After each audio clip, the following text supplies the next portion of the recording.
lessons. So it's a kind of interesting moment in terms of French theoretical interventions in the late 1970s, going into the 80s, and of course 79 is when Lyotard published in French the postmodern condition. It wasn't, of course, translated until 1984. Typical U.S. approach. 1984, the postmodern condition. But anyway, so yeah, we'll speak to some of those things. But tonight I thought we would return somewhat to Wilden, and then maybe Arto can introduce some of the stuff about free to obey, why he chose this, what are the models really about. I find it fascinating. Peter Bratsis and myself are working on a long-term project called Techniques of Servitude, of which this free to obey fits very well. We began it because of Frederick Lordon's The Willing Slaves of Capital, about employer-employee relations that Lordon did. And you can see that it's interesting. Lordon came out of the business schools, but he took up Spinoza, Desire and Spinoza and Marx. So it goes to show you. And then we should engage, of course, Reich, the mass psychology of fascism on this basis, and many other things, the authoritarian personality that probably some of you know very well from Adorno. And we're really living through that moment right now in a much more extreme form. And since we've got live streaming genocide going on to fill our lacks in the United States, how really lost we are. It's, to me, it's absolutely, more than disgusting. And I'm glad people are out protesting, but it's going to take much more than this. It's always a good start that you get a lot of people on the street. But these people have to just be finally just taken down. Steve is asking a question, Matt, where the recordings, I guess they have to go to Josh, and Josh would put them up on the website and the YouTube. I think there's one already up. Is that right, Matt? There's one already on YouTube? Yeah. The recordings? Yeah. Okay. So anyway, again, how does please, yeah. How does one find that? Do you search in YouTube under Institute for the Radical Imagination or some other? Yes, it would come up. Yes, exactly. Okay, because I couldn't find it, but okay. I think at least one is up because Arto went over it already and said we had one whole book just on the first lecture in terms of pagination. Right? You're muted, Arto. Yeah. I don't know if the video is up. What I'm saying is I started to go over the text transcription of the video. Okay. From the first meeting. I'll check. But I'm not sure if the video is up. Josh, and we'll send out a mass email then about them being up, etc. Yeah. And then I wanted to end this. There's never really an ending, but I'd like to conclude with our readings, after we go through Free to Obey and maybe some other stuff that we can throw in there in the Foucault, the last two lectures of the Birth of Politics. I'd like to begin, to read Giorgio Agamben's chapter on nomos as the camp as paradigmatic nomos of our time. I think this is very crucial. None of the Marxists ever came up with this. It was Agamben, who was in between Marxism and hermeneutics, that came up with this. The open prison of the world, right, in many ways, and how we have, basically spoken about this many times, since Agamben, but it's not really taken hold. But he's really looking at the camp as paradigm of how we live today. Yeah. Both in our atomistic big cities, and of course, as we know, in many, many parts of the world. And again, the live stream of unbelievable. It's just unbelievable that this is allowed to get away. Look, we used to go through Vietnam. We marched. We protested. We marched in terms of Iraq, etc. And that was a quick bombing of the whole civilization, as everybody knows. Baghdad was hit. There's no respect for any ancient traditions or anything by this U.S. hegemonic military-industrial complex. But on the other hand, this is in our face. There's no shame. There's no ability. The lies are so obvious. You can even see the contortions on Kirby and Blinken's faces when they talk. It's so obvious, in some ways. Not surprising, that it comes to this, but it's in our face, and it's shameless, in a sense. And I think this gives some credence to what we're trying to do here in terms of, that we have been so numbed into this world of digitalization, so much like this, that our viscerality has been so compromised, right?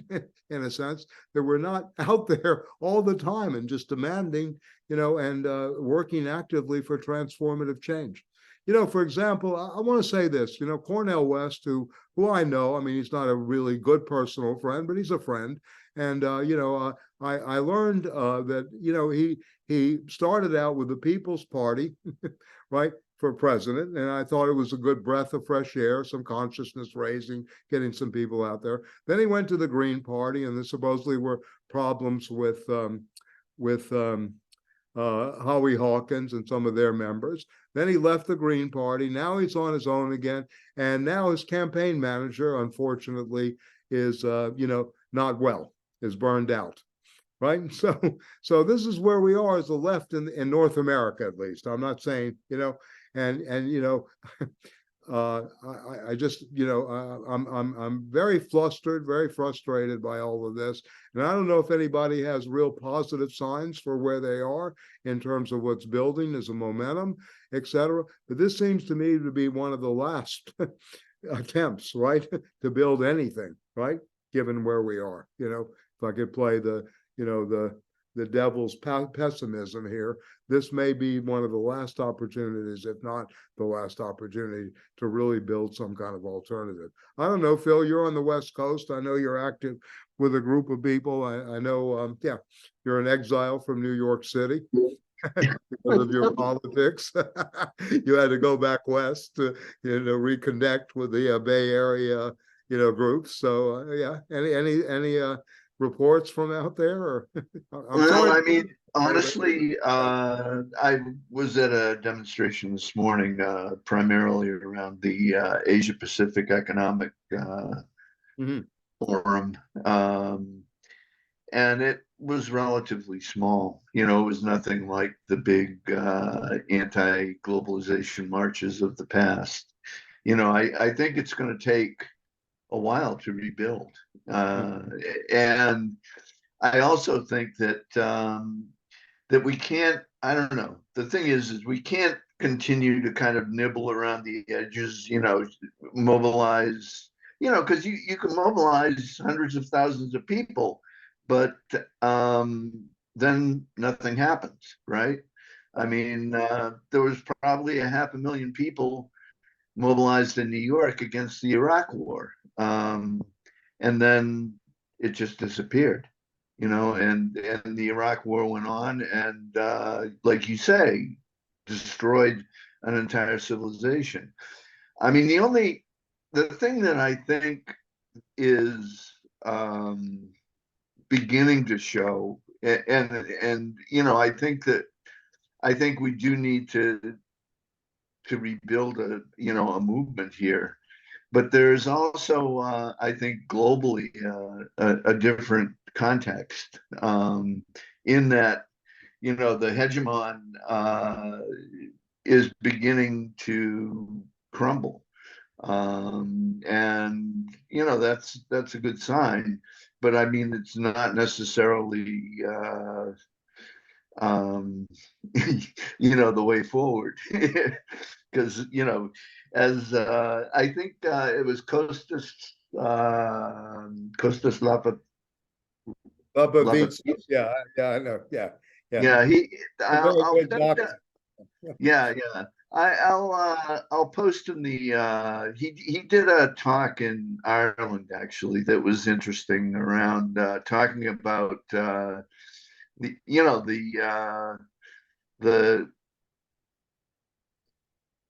we were in a period of an interregnum, in the words of Antonio Gramsci, and interregnums are full of possibilities, but also, there are monsters. And I think we're seeing the monstrous side of it, at the moment. Hopefully we make it through it. I don't know. Yeah.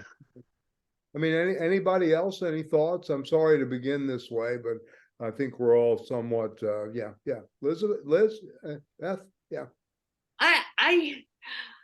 I read something that Greg Grandin had put out on social media that really struck a chord. I mean, I think one of the reasons that we don't have that any kind of mass movement like Phil was talking about is so slow to develop is because of the Ukraine war, and because there are so many so-called leftists in this country that just have absolutely no understanding of NATO and US imperialism.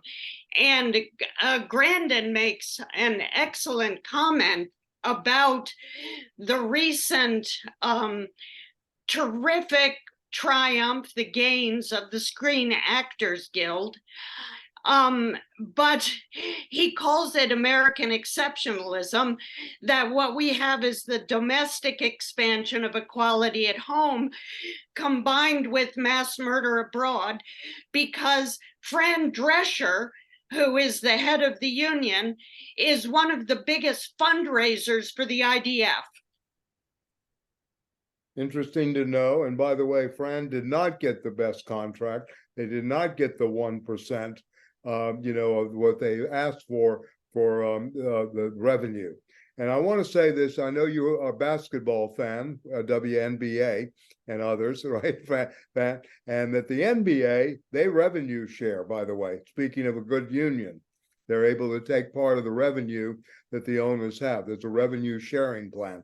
Netflix and the other streaming companies would not allow that in the final contract, which was one of the biggest issues, because they're the ones that are delivering the content, but they do not share at all in the profits or really in the revenue streams, right? In a sense. And something that teachers, especially popular teachers, such as Arto and others here, David Winters, who still teaches, and should be sharing in the revenue pool of the classes beyond their salary, right? This should be part of teachers' demands, never thought of by the teachers' unions.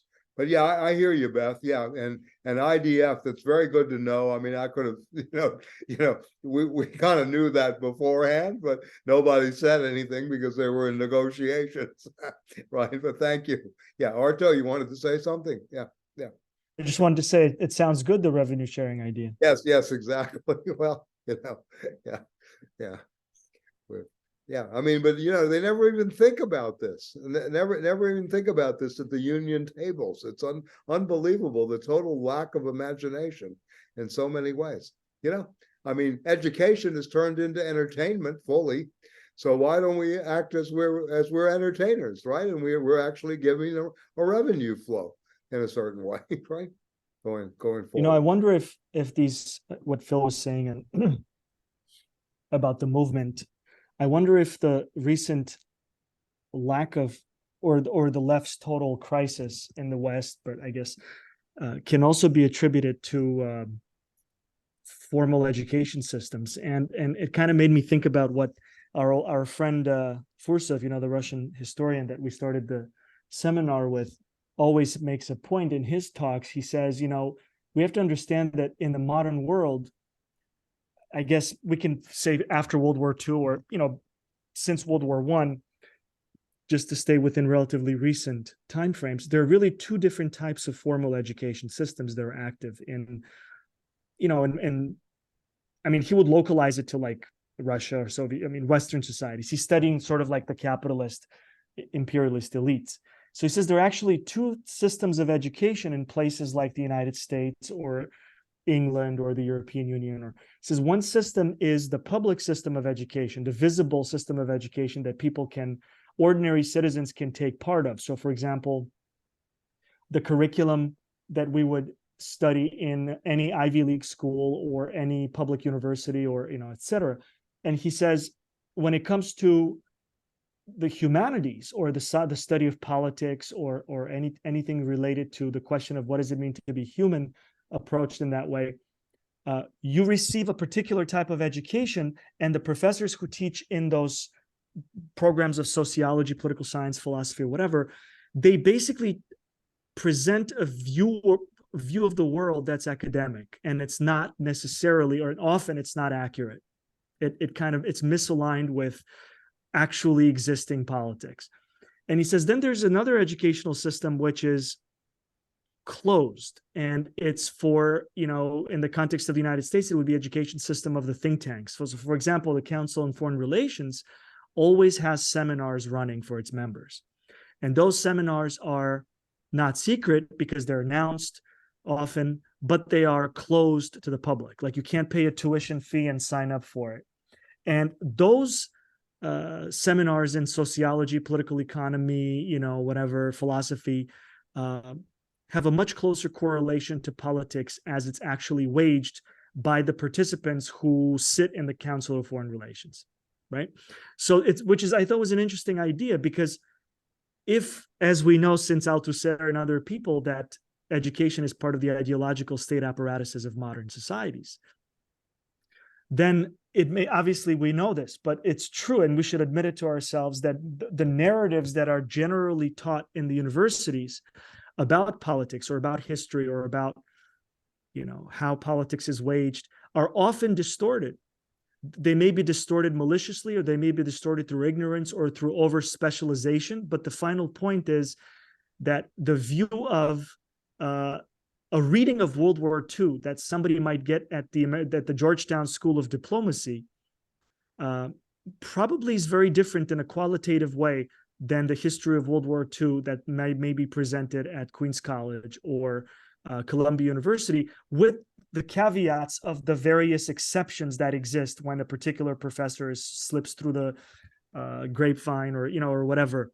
So I think that's an interesting thing, and it brings to mind this book that I have that I want to read, but it's by Carroll Quigley. I don't know if people are familiar with him, but Carroll Quigley died in the 80s, late 80s, I believe, and he was a major intellectual presence in the Georgetown, in the School of Diplomacy. In other words, he trained senior American diplomats and future American diplomats and future presidents. And he was Bill Clinton's biggest intellectual influence about what politics is and how power functions in the political world. So he wrote his last book. He wrote these big books about the Anglo-American establishment, which ruled the world, right, since the 19th century, and especially in the 20th century, when the British imperial parts of the British imperial elites fused with Wall Street elites and American industrial capitalist elites and formed the Anglo-British establishment, which basically is the superpower that is hegemonic in the world since World War I, because the United States won World War I, and especially since World War II. And so Carroll Quigley's last unfinished book was called Weapons Systems and Political Stability. So this is what diplomats learned in the 1980s. This is the political education they received through their professors at the School of Diplomacy, whose lectures were titled things like weapons systems, the relationship between appropriate weapons systems and political stability. And I just want to read like a few sentences, because it's a frightening Machiavellian reading of what politics is. And to these people, because Quigley's students are still presumably sitting in, or his successors, Brzezinski, et cetera, are still sitting in Washington, D.C. But Quigley wrote things like, in this chapter, in the beginning of the book on weapons systems and political stability, he said, in parallel with our recent confusions about strategy, so of course they were confused about the question of strategy, tactics, and operations that we started our seminar with, and kind of the importance of understanding these three different levels of war, which are also three different levels in the political struggle, because politics is war, and vice versa. And all successful revolutionary movements and all successful imperial movements have a clear understanding of the distinctions between struggles on the tactical level, the operational level, and the strategic level. So he seems to be clearing up a confusion in the School of Diplomacy as well. He says, parallel with our recent confusions about strategy have been equally unfortunate confusions about the relationship between wealth and force. The relationship between wealth and force is essentially the relationship between potential and the actual. Wealth is not power. although given time enough, it may be possible to turn it into power. So for these imperial theorists of the highest level in the United States establishment, what matters is power, not capitalist wealth. And I mean, that's not surprising. We all know this, but it's kind of good to see that in writing. And then he says economic power can determine the relationships between states only by operating within a framework of military power. And if necessary, by being transformed into military power itself. So capitalist wealth transformed into military power itself is a necessary condition for the continuation of capitalist wealth to begin with, after you win the next war or the next military intervention that's going to create the conditions for the renewed accumulation of your wealth. So this kind of reads like the creative destruction of capital, right? That many people have commented on, but with a focus on war, which is terrifying. But that's the way people think about it, who are going to be the people making policy decisions in the cabinet, or at least the competent members, like in the Nixon cabinet or whatever, assuming that today's members maybe are out of touch, or maybe they're not.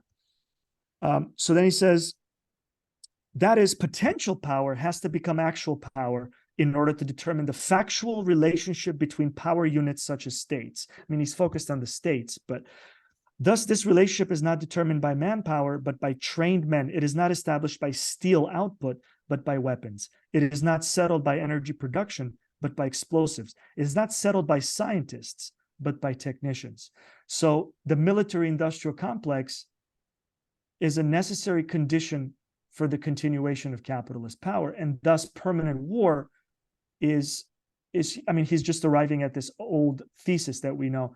Permanent war, total permanent war by the imperialist core is its condition for survival. And of course, how are you going to defeat this? Because the only way you can defeat it is through all-out total war, where you demolish capitalist states. And there's only been one force in the world so far that has partially succeeded in doing that, and that's the Soviet Union under Stalin specifically.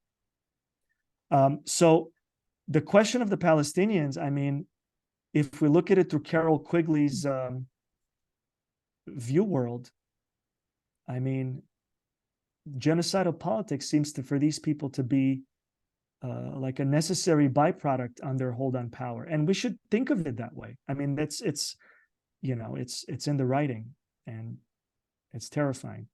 These people really are I think Phil said it, these are monsters. They're literally monsters. They really don't see the world as consisting of human beings. They really see the world consisting of problems that need to be solved through military means, underpinned by the appropriate spending of wealth for military means, right? And then you can retract after you've crushed the next enemy in your way, and then you can resume the accumulation of wealth. But it seems like now we're entering a phase where the transformation of wealth into war is active, I don't know. Or Yeah, you I all, think, go ahead, Phil. I'm sorry, please. yeah, I mean, I agree totally that the current group in Washington, this is what they live by, because the only thing they actually know how to do is to threaten. That their version of diplomacy is to threaten destruction. And that's where we are. I mean, and I think that's where we have been for the past 20 years. The thing that, I mean, I'm a little hopeful that the thing that is beginning to unravel is their military supremacy is beginning to crack a little bit. I mean, they got their asses kicked in Ukraine, And, you know, it's not apparent yet, but I think it will be. And the problem is that, you know, they can bring the whole world down, you know, if, you know, if given their head. Yeah, I just think we, you know, I mean, part of the course is to really understand this, you know, kind of transition outside of Homo economicus or the notion of personnel into human resources, now human capital, how we have come to this place of where the human no longer really has any meaning. I think it's very important to remember the United States has not won a war, right? And really, you know, you can make a claim that they maybe came in and cleaned up job in Europe, and of course won the accumulation war in a certain way, but certainly didn't win the military battles that were necessary to defeat the Nazis, you know, in a sense. I mean, and by the way, Fiorello LaGuardia used to celebrate the Battle of Stalingrad Day. There was a holiday in New York, November the 8th, 1942. So this is interesting that we used to have people here who were part of the group, you know, that actually was well aware of what was going on in the other part of the world. We have nobody in power like that today, you know, that is even close to this kind of knowledge, you know, that happens. You know, where's the Henry Wallaces in government, you know, part of the Roosevelt administration. And that's one terrifying part of this. But I think we have to really consider too, they don't really care about winning, right? In some ways, all they care about is basically, as Arto phrased it vis-a-vis Schumpeter, creative destruction. Because BlackRock, you know, all the big hedge funds are already ready to reconstruct the Ukraine. You know damn well what's going to be happening in Gaza, unfortunately. I hate to sound cynical, but this structural moments are always happening out there, you know, despite all the protest and all the criticism and everything that goes down. And Scientific America this month published something about there's a $1.5 trillion, not billion, $1.5 trillion program to revitalize the nuclear energy program, nuclear power programs and nuclear weapons, to eliminate some of the silos because they're inadequate now in the Midwest. And you mostly know Nebraska, Montana, Colorado, or where the 420 or 30 nuclear silos are. So this is another aspect that is, you know, again, we sometimes get so blinded by being in the moment that the long-term plan, again, is this kind of, as Arto was pointing out earlier, and I'm not really trying to disagree, I'm just trying to set, you know, there's a larger picture in their minds always at work here. It's not about just winning or the immediate and doing their usual spin, because there are all these programs operative behind the scenes that we're very unaware of, you know, that we don't know about. And they seem to, you know, always fill in the gap of something that we're lost. So to me, it's no difference, you know, Trump, Biden, whatever, maybe domestically a little bit, attitude, etc. You know, you got, you know, a much better clown show with Trump on everyday life instead of, you know, just sleeping through it, you know, in a sense. But really to think about this, think about 1.5 trillion just to revisit and reinvigorate the nuclear program. That's 50% more than the entire military budget for 1 year going into a project to rebuild nuclear weapons. So in a sense, when you say politics is war and war is politics and that moving on, I think there's no clearer example of this. You know, human beings, you know, and remember, Phil, you and I and a few other people in this room grew up during a period where, you know, Robert McNamara, the whiz kids from Ford, they could care less. They were technicians, you know, and this character in Free to Obey, I mean, maybe this is a good transition, you know, this guy, which was called the conscientious technicians. These are people, it's like Hannah Arendt describing Eichmann was just following orders. You can go back and read Eichmann in Jerusalem, the paragraphs there, and see what this technical class, this technical knowledge has led to in some ways. Yeah. So well, I just want to point that out. I'm not defending the hegemon, please, you know, but I think we should know the nature of the behemoth, the beast, and in a sense, in all of its ugliness and all of its plans, et cetera, et cetera. We see what's going on. Yes, horrifying what happens in everyday life in terms of our, and in many ways, yeah. But at the same time, what is on the drawing board? What is happening here? And as Arto pointed out, the think tanks. You have the RAND Corporation, the Hoover Institution. We can go through a long list. Council on Foreign Relations, et cetera, which has their claws in almost every community. My bougie family in New Orleans was a member. They'd host the place, the people over. You have fucking, excuse my language, CIA people coming, and and I'm talking about the Greek Orthodox Church is filled with CIA agents, and then it's shown, later, et cetera. I was told not to be at those dinners, later, but anyway, all to say, yeah. So so I think we need to think about this.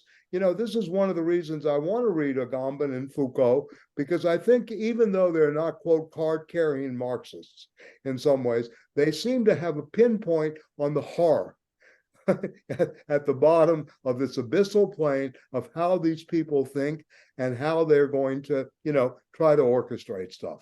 Yeah. I think, Michael, if I could just say something just real quick. Sure, Dave. Yeah.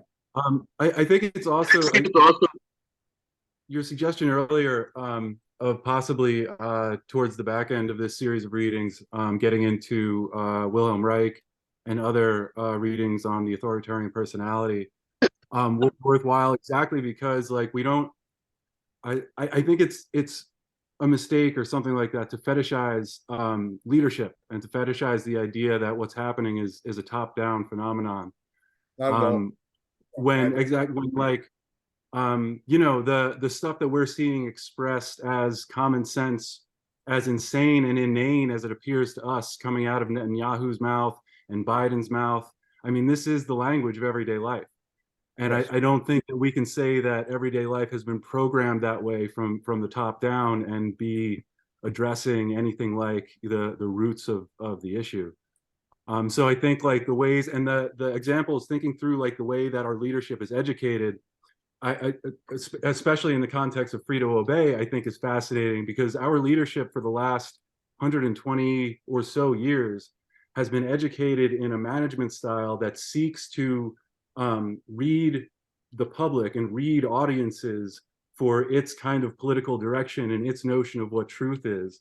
And so what exists out there in everyday life and what kinds of leaders are produced and the kinds of education where leaders look for answers to what the problems are and how to address them have all been fucked up and turned around on each other in the last 120 years through the managerial revolution, through the idea that that technicians are the only folks we need, and the only thing you need is more people to execute the next step.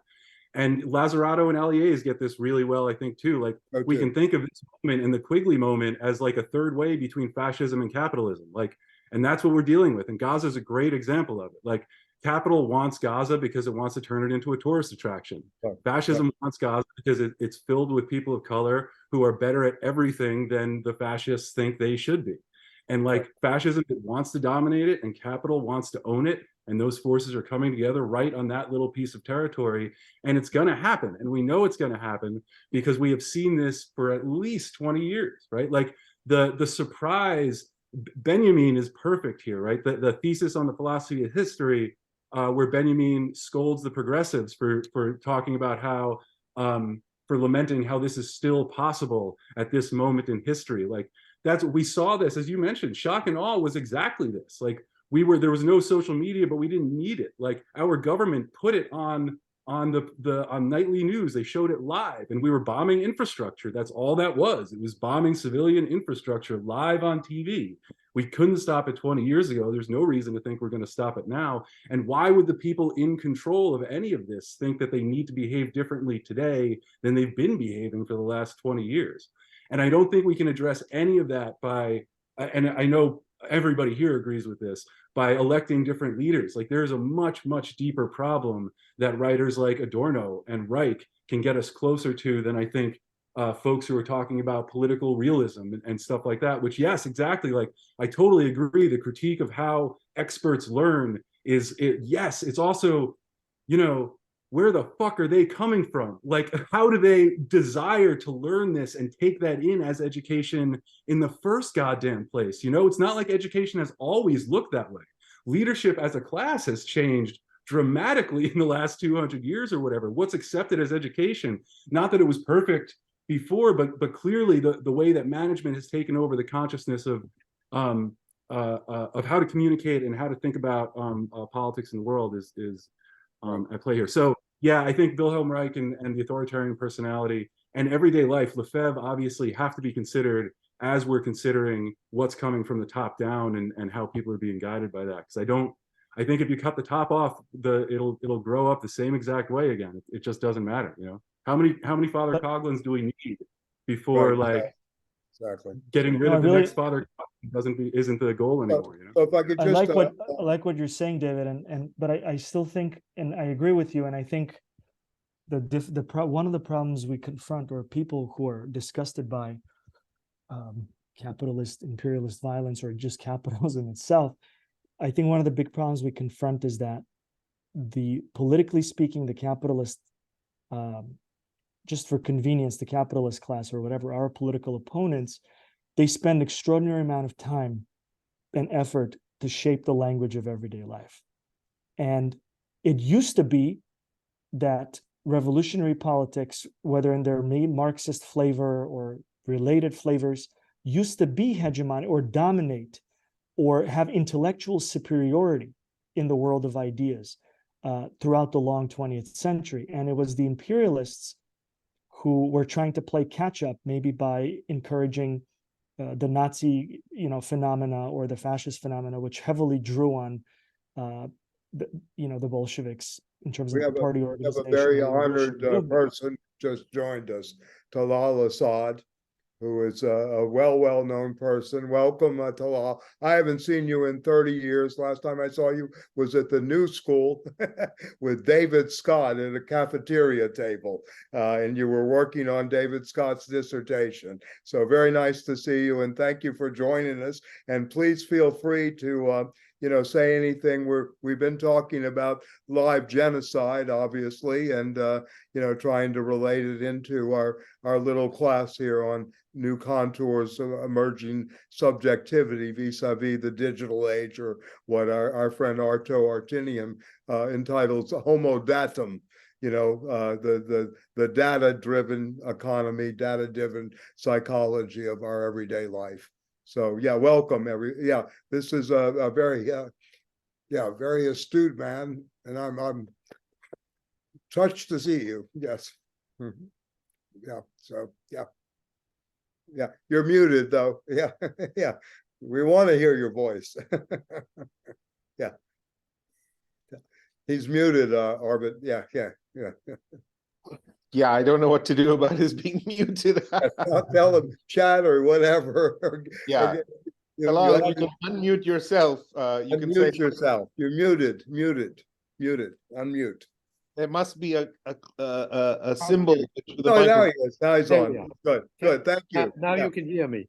Yes, we can. Yes. Oh, good. Well, I just said that I'm very touched that you remember me from so long ago, and I'm delighted to be here and to listen, because basically, a number of the things, of course, that you're discussing, I have read in the past, but I haven't read very recently.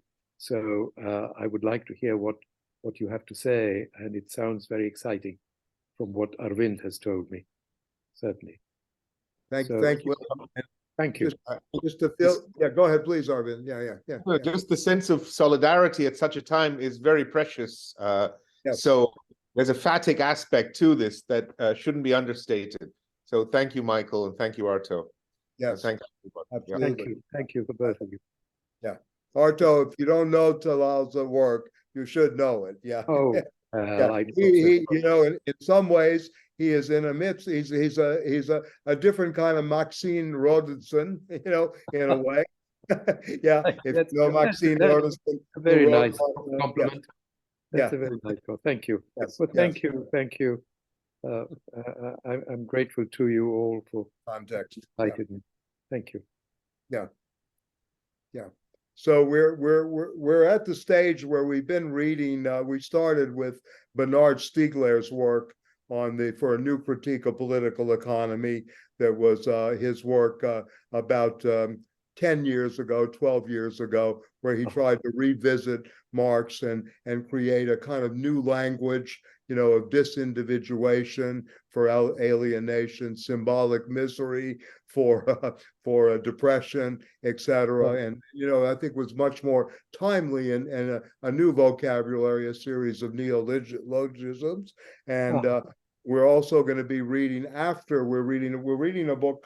I don't know if you probably know the historian Johann Chapoutot in France, who's written a book, Free to Obey. He studies. Only by name. I've never read anything by him. I know it by name. Yeah.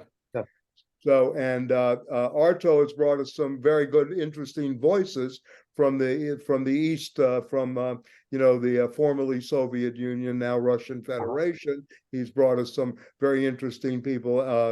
Maybe Arto, you want to talk about that, just so we can situate where we are, and then we can go on with we're just we're wrestling with sort of trying to make sense of the political configurations and the terrain, and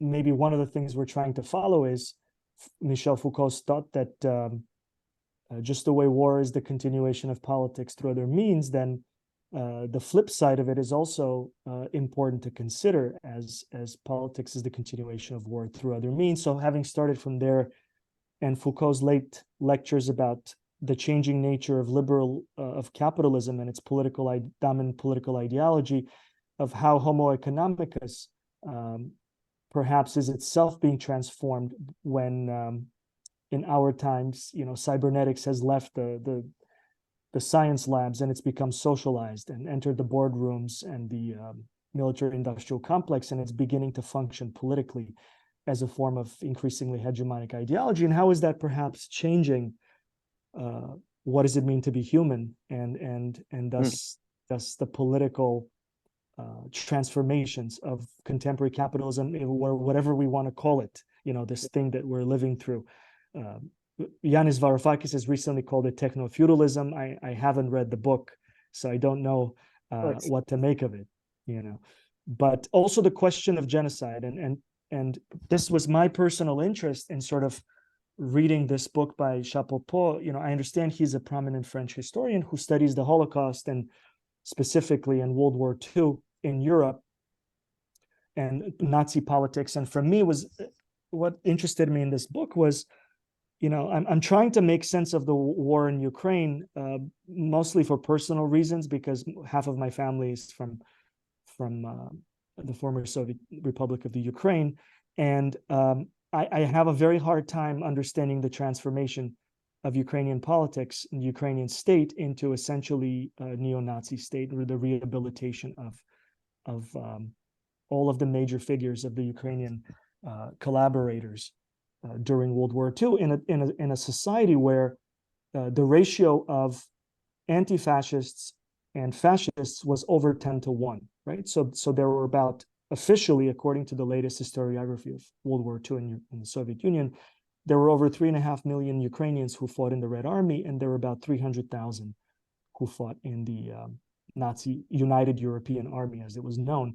So how can a society that lost millions of people, and where, incidentally, since the genocide, the ongoing genocide in Gaza is forcing us to confront again, since the Jewish population of Ukraine, Soviet Ukraine, was mostly destroyed, the population that wasn't able to move east or join the Soviet army, how is it that in that particular land, within 3 or 4 generations, we have the almost total rehabilitation of Nazism in all of its kind of racist, biologically determined politics, imagery, language, discourse, everything? I mean, yes, this is happening on the official level, and of course, there are millions of Ukrainians who are still shell-shocked, I'm sure, by what's happening. So this is kind of what interested me in this research project that I'm tentatively calling 1941 June, Soviet Ukraine.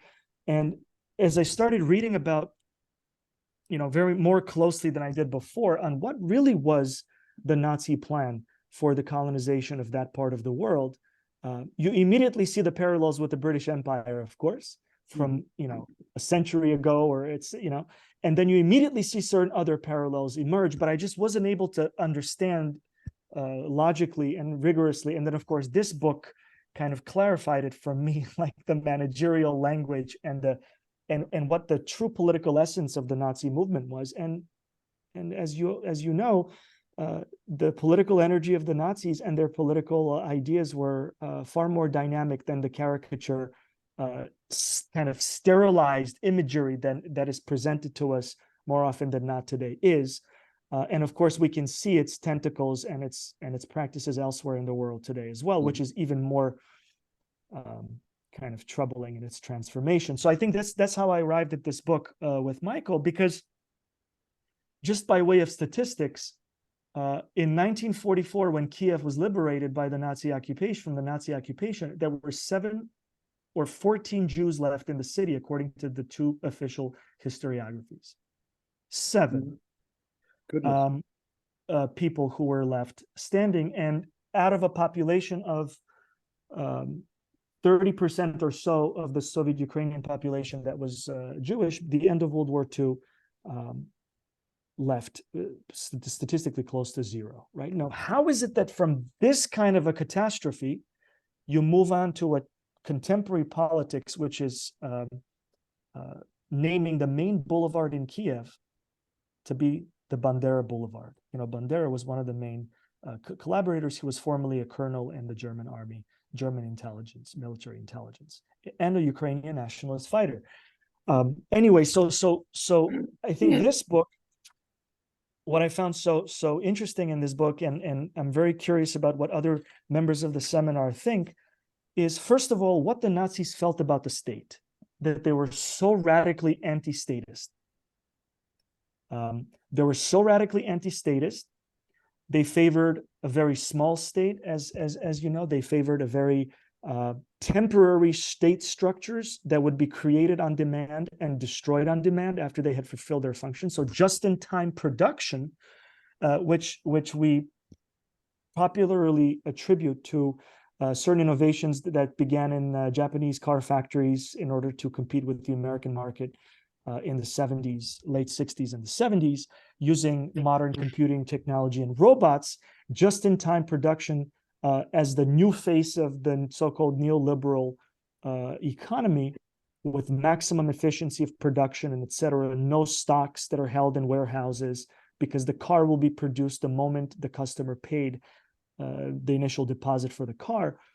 Then Nazi politics invented, following the British Empire, it seems clear from Chapoutot, just-in-time governance.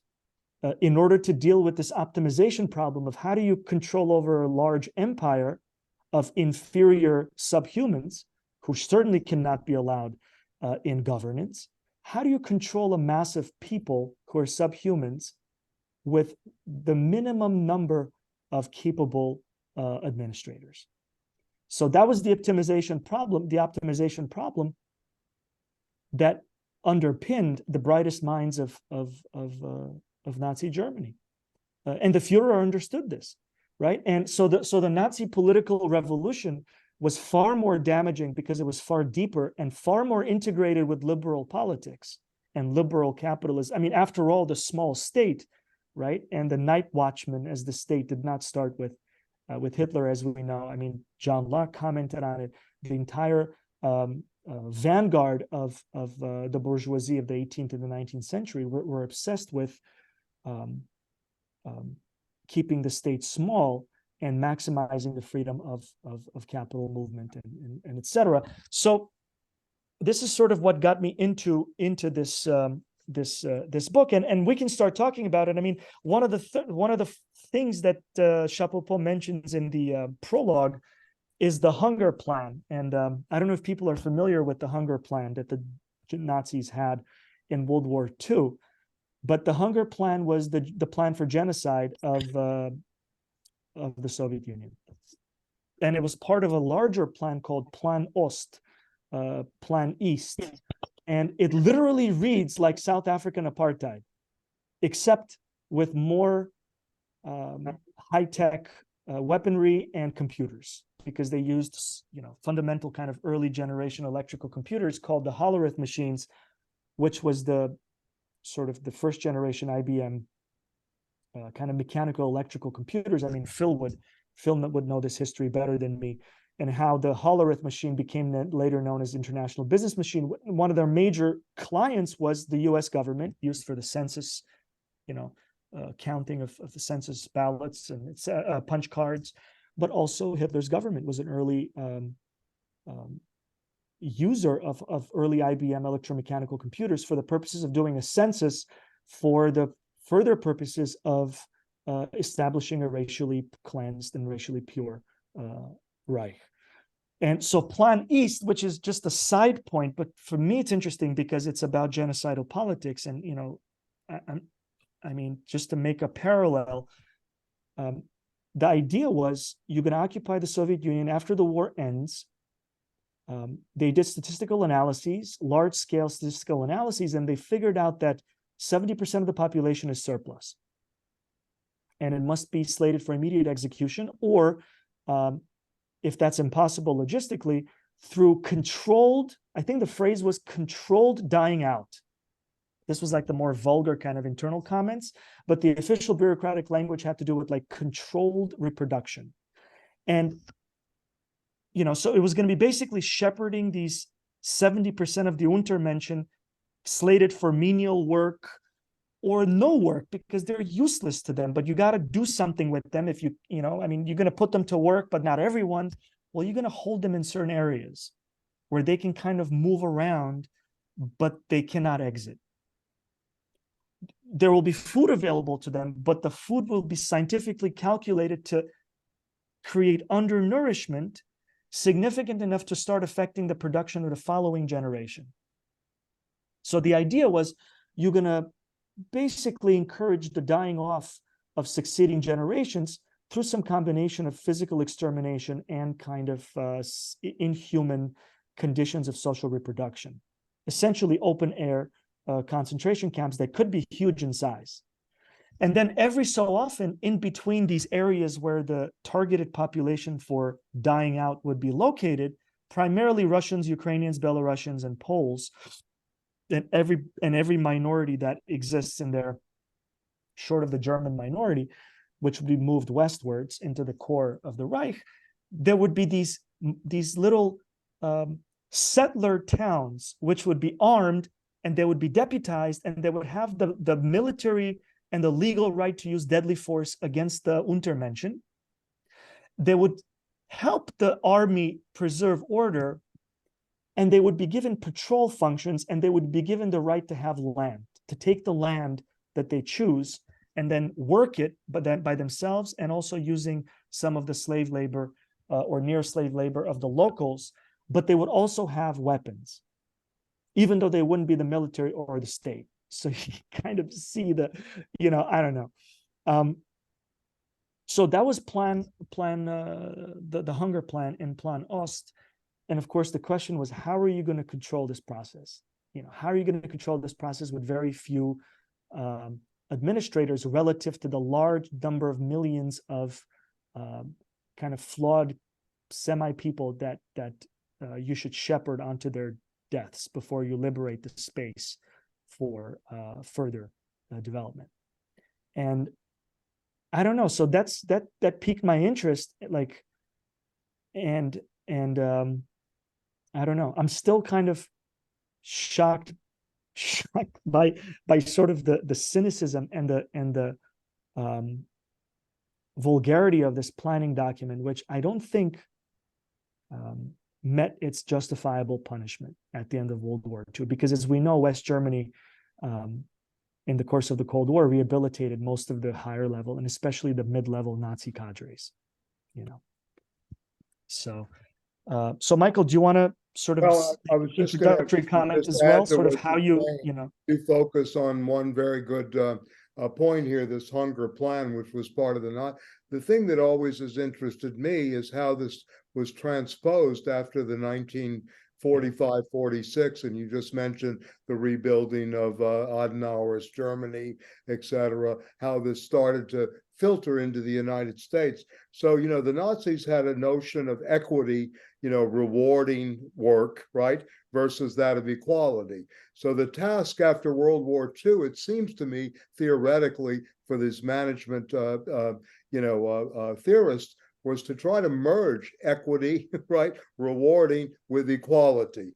And this became the American way of management in so many ways that we take up. So this man we're talking about, he's crucial to this book, Reinhard Höhn. I'm looking at my notes, Hohn, and we haven't read a lot about him. We kind of were interested in how the conscientious technician was formed, and I made the reference earlier to Eichmann in Jerusalem, just following orders. That's really what he was, a complete functionary, but a brilliant functionary in terms of psychological manipulation and putting out management policies. But Höhn was the major man.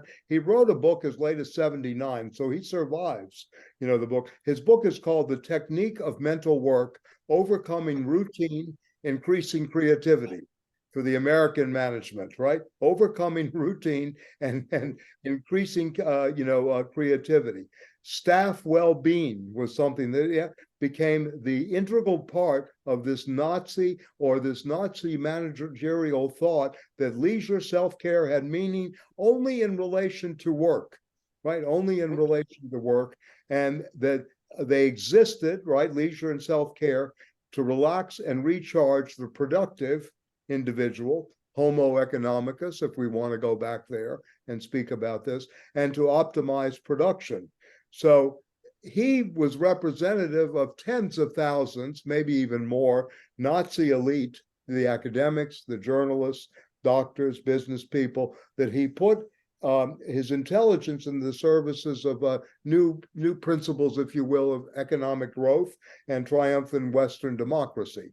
And he became the director of an industrial think tank, So this guy Höhn, has not really been talked about much. We talk about Wiener, we talk about, von Neumann, game theory, etc., the cybernetic space, Gregory Bateson, but we don't really talk about this character, but he is absolutely responsible for so many of the management models that came up. How do you produce American style, Western style, versatile managers, as opposed to what we can call specialized doctors and engineers that dominated German business since the rule of the Emperor, King of Prussia, etc. So the German version of the Harvard Business School, was produced in Bad Harzburg in 1956.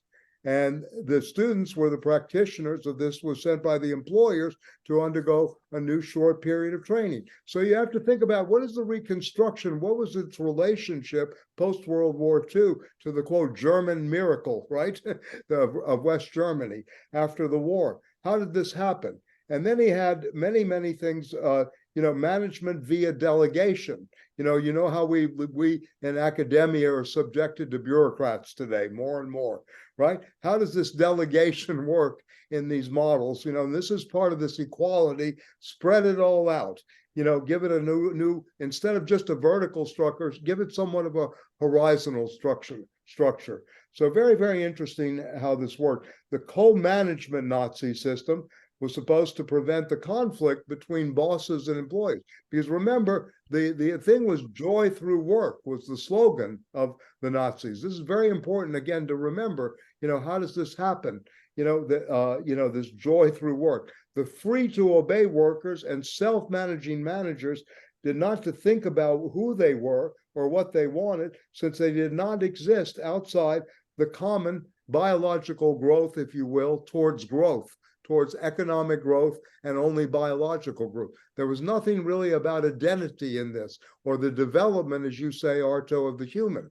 So I think this is very important to consider under a general heading, that what Höhn did afterwards, he brought some kind of notion of equality without having the human equality in the equation. Remember, the Germans took away personnel department and called it human resources. And then when we get to the Chicago School in 1973 with, Milton Friedman and capitalism and freedom, and then the Becker School of Human Capital, we are no longer considered, human beings. We know there's no longer a Dasein, if you will, to speak in, the old Heideggerian language. There is only, right, human capital, right? There's no such thing as the human being anymore by this point. So it has nothing, you don't ask the question who you are and what you actually want really out of this. You begin almost complete functionaries, much like the datum we're trying to anticipate. How is it possible that we get to this datum and algorithmic governmentality? So I'm trying to, at least trying to, pave a little bit of the way towards that. How did this happen, et cetera, right? And the alternative management theories, of course, were Drucker, who, philosophers, my old friend Frank Kirkland in Hunter College used to read alongside Habermas. He would read Peter Drucker, which is kind of interesting that they would go that way, maybe in a way to think of a new way of managerial style. But again, I want to make a comment. This is anecdotal, of course, but in 1973, 74, I remember. I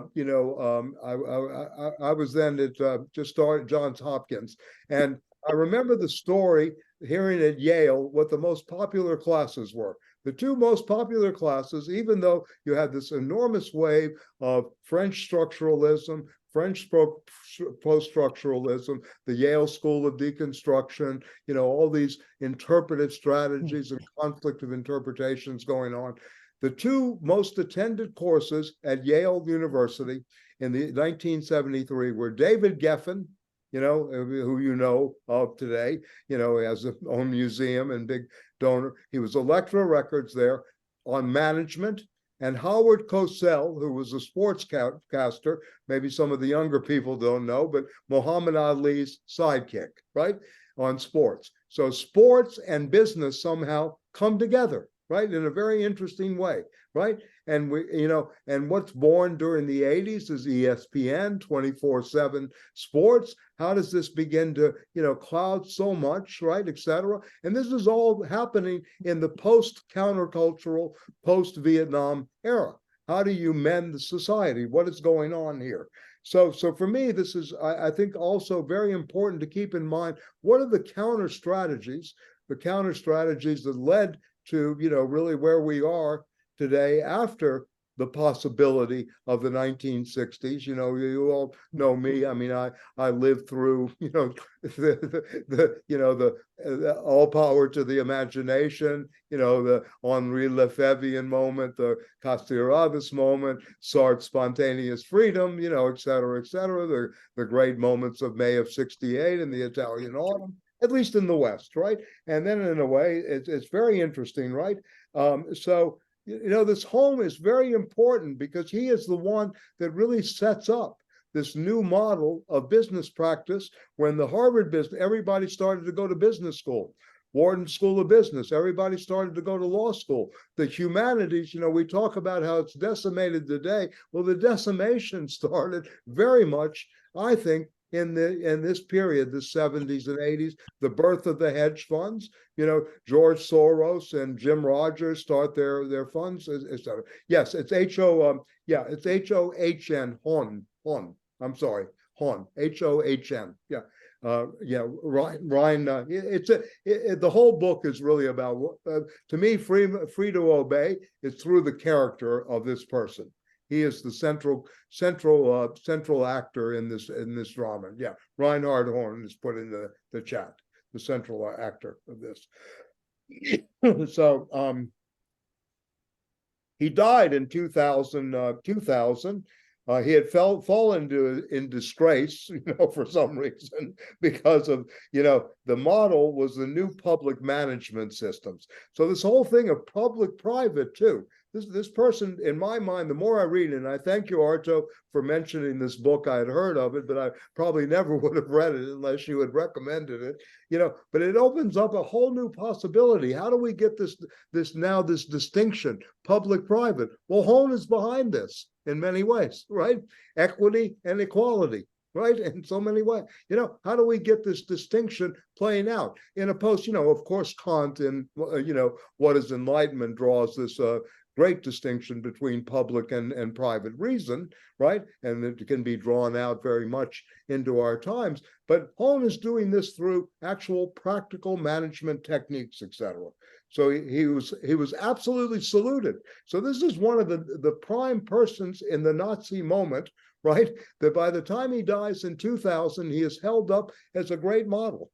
I mean, it's nothing when you think about the Canadian Parliament, honoring a Nazi Ukraine. Remember, that they completely were full. They brought in the 98-year-old guy to use him as their symbol of their support for the Ukrainians at that moment. So anyway, I just wanted to open that up too. And then I was thinking about this too. What does this have what does this kind of moment Höhn and others of this ilk have in common with philosophy? Well, certainly they have a lot of vitalism. It's interesting.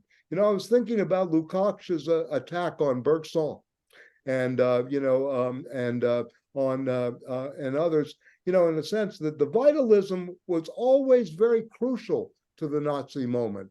The philosophy of the vitalism, not that Bergson, of course, was a French Jew, that doesn't, etc. But the philosophy of vitalism in the 19th century played out very much with them in many ways, right? And for me, what I kind of get from him, life was a movement that's ruled by the deterministic laws of social Darwinism. This is where this really came from. So in some ways, we're living through a kind of ideation that goes back to the 19th century, theories of Spencer, right? The racial theories of Chamberlain, etc. And what this social Darwinism did. It has to be lived, right? Whether it was on the war machine, right, the social Darwinism, or in business. And where we started earlier, too, is we're looking at a kind of social Darwinism that's going on globally in a new way, yeah, in a very new way, with all due respect to Hofstadter's great book, Social Darwinism in America. So I think, and again, in Drucker's case, I mean, I'm just juxtapose it because I thought about this a lot over the last week when, and in reading this, when Peter Drucker called management by objectives, he didn't mean that, you were free to obey, but that you would participate in the elaboration of objectives. So you have what we call brainstorming, right? Let's form a committee, right? This is Peter Drucker at work versus Höhn, right? right? That everything is determined by social Darwinism, right?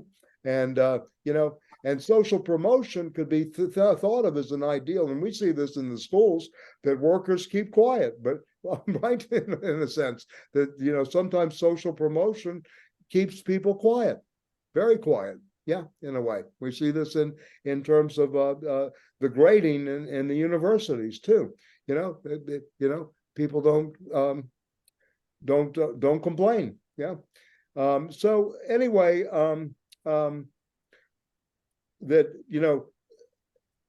so the Drucker-Höhn thing, because Drucker is really the liberal, boy in all of this, if you will, to think about the counter strategy to Höhn's social Darwinism and his management techniques.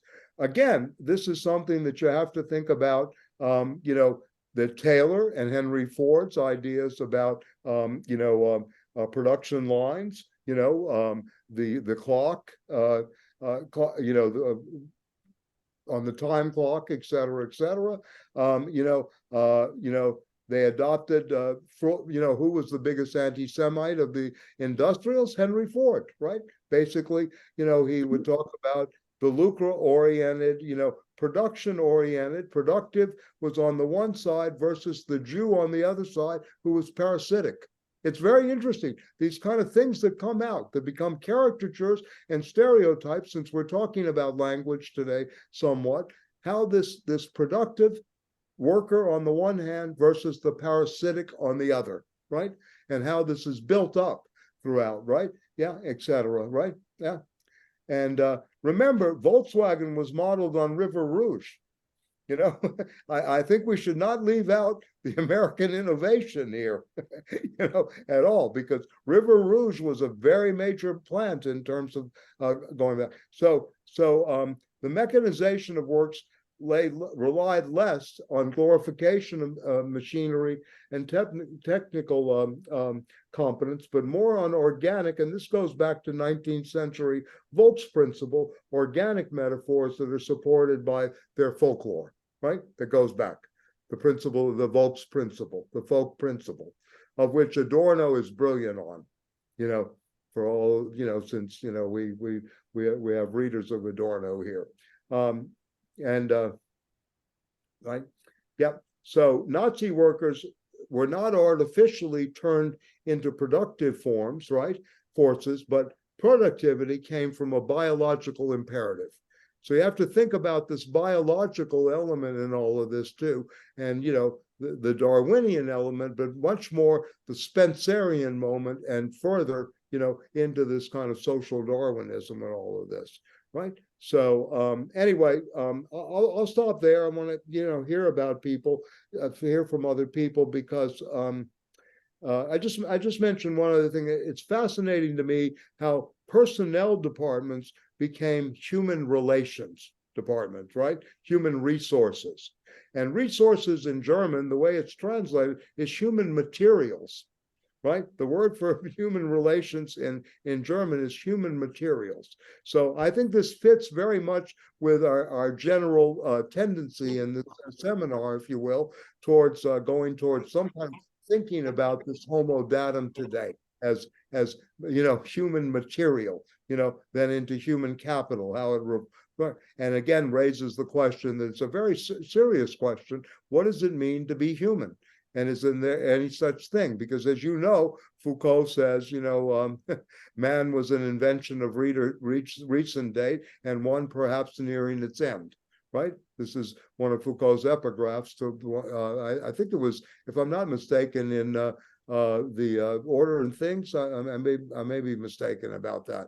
And Derrida, of course, wrote during Vietnam the War in May of '68. By the way, Derrida gave a talk at the New York Hilton, I think on May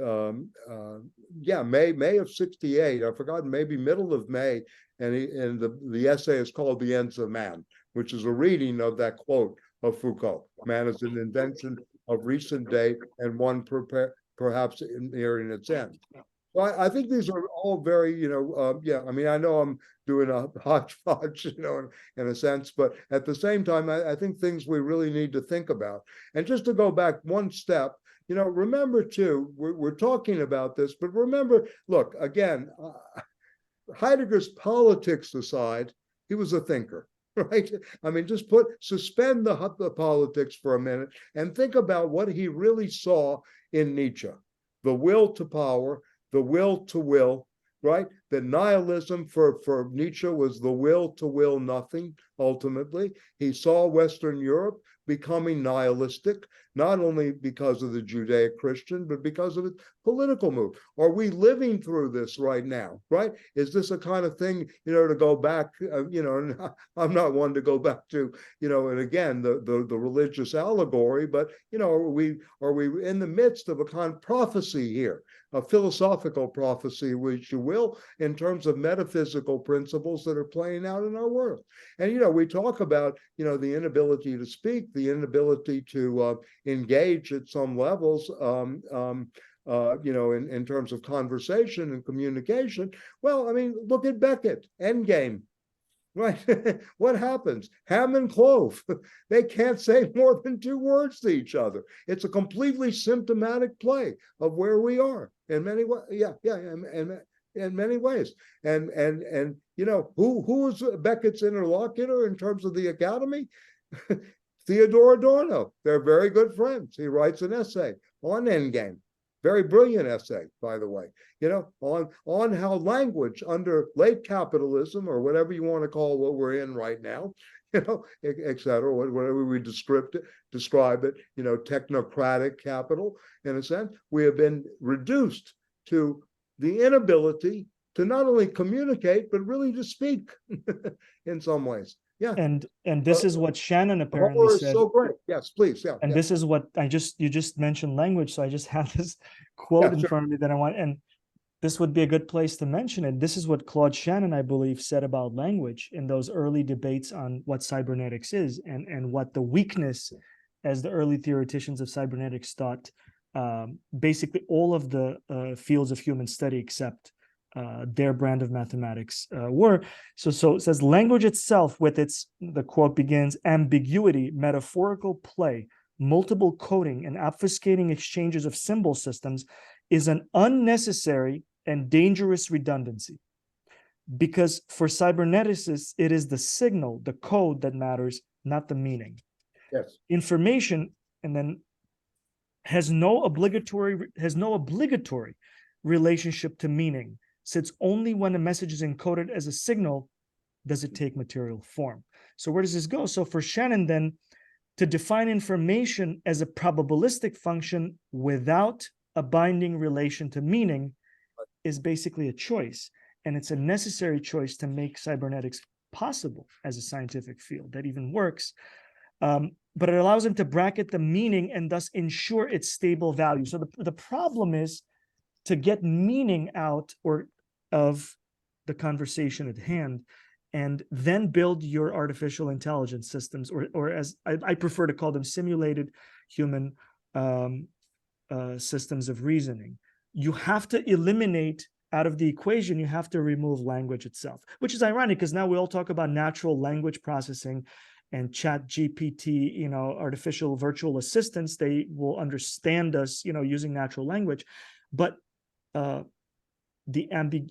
way language is used by actual human beings is in the process of being formalized in a way that removes everything that Beckett might have called, for example, language, or what ordinary people would use as language, which I think is an interesting thing to keep in mind as we keep excavating some of these foundational quotes of the cyberneticians that introduced the field of study of modeling what does it mean to be human through the means of formal mathematics or formal logic, not non-dialectical logic explicitly, through the media, and then modeling the human mind as a digital computer with an input-output functions and a memory retention capability. So this kind of vast oversimplification of human beings into something that they are in the most simplistic, kind of partial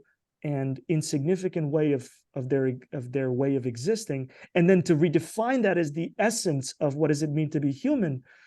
I mean, that sounds like a total nihilistic moment, yeah, in a sense. And like, why do that? Why apply your insights for how to build digital computers using electrical circuits, of all things, to model the human mind, and then to declare that all of the fields ranging from sociology, philosophy, literature, and etc., from that moment onward would be nothing but secondary props to the primary field, which would be the field of cybernetics. Like, why would you do that?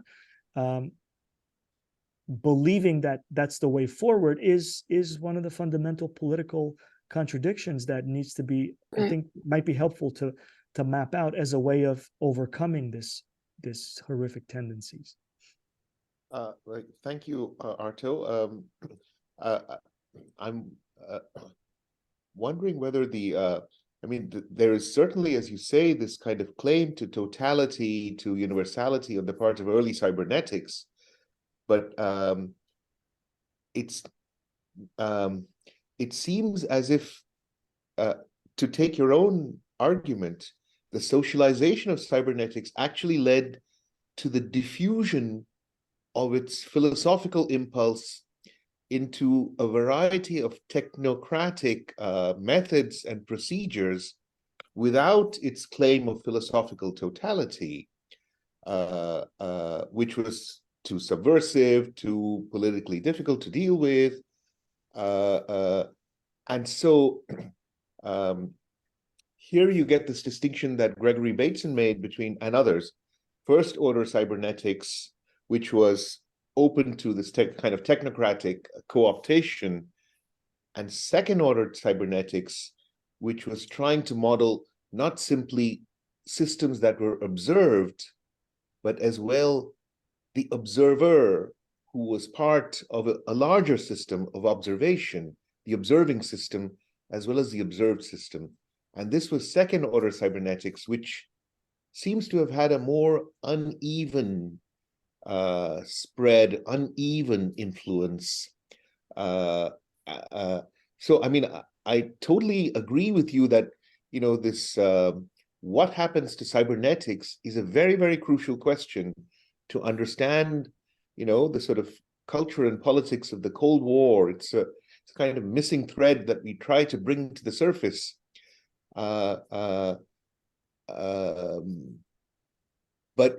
more I read, the more complicated the story appears to be, you know. So, I'm not disagreeing with you. I'm just saying that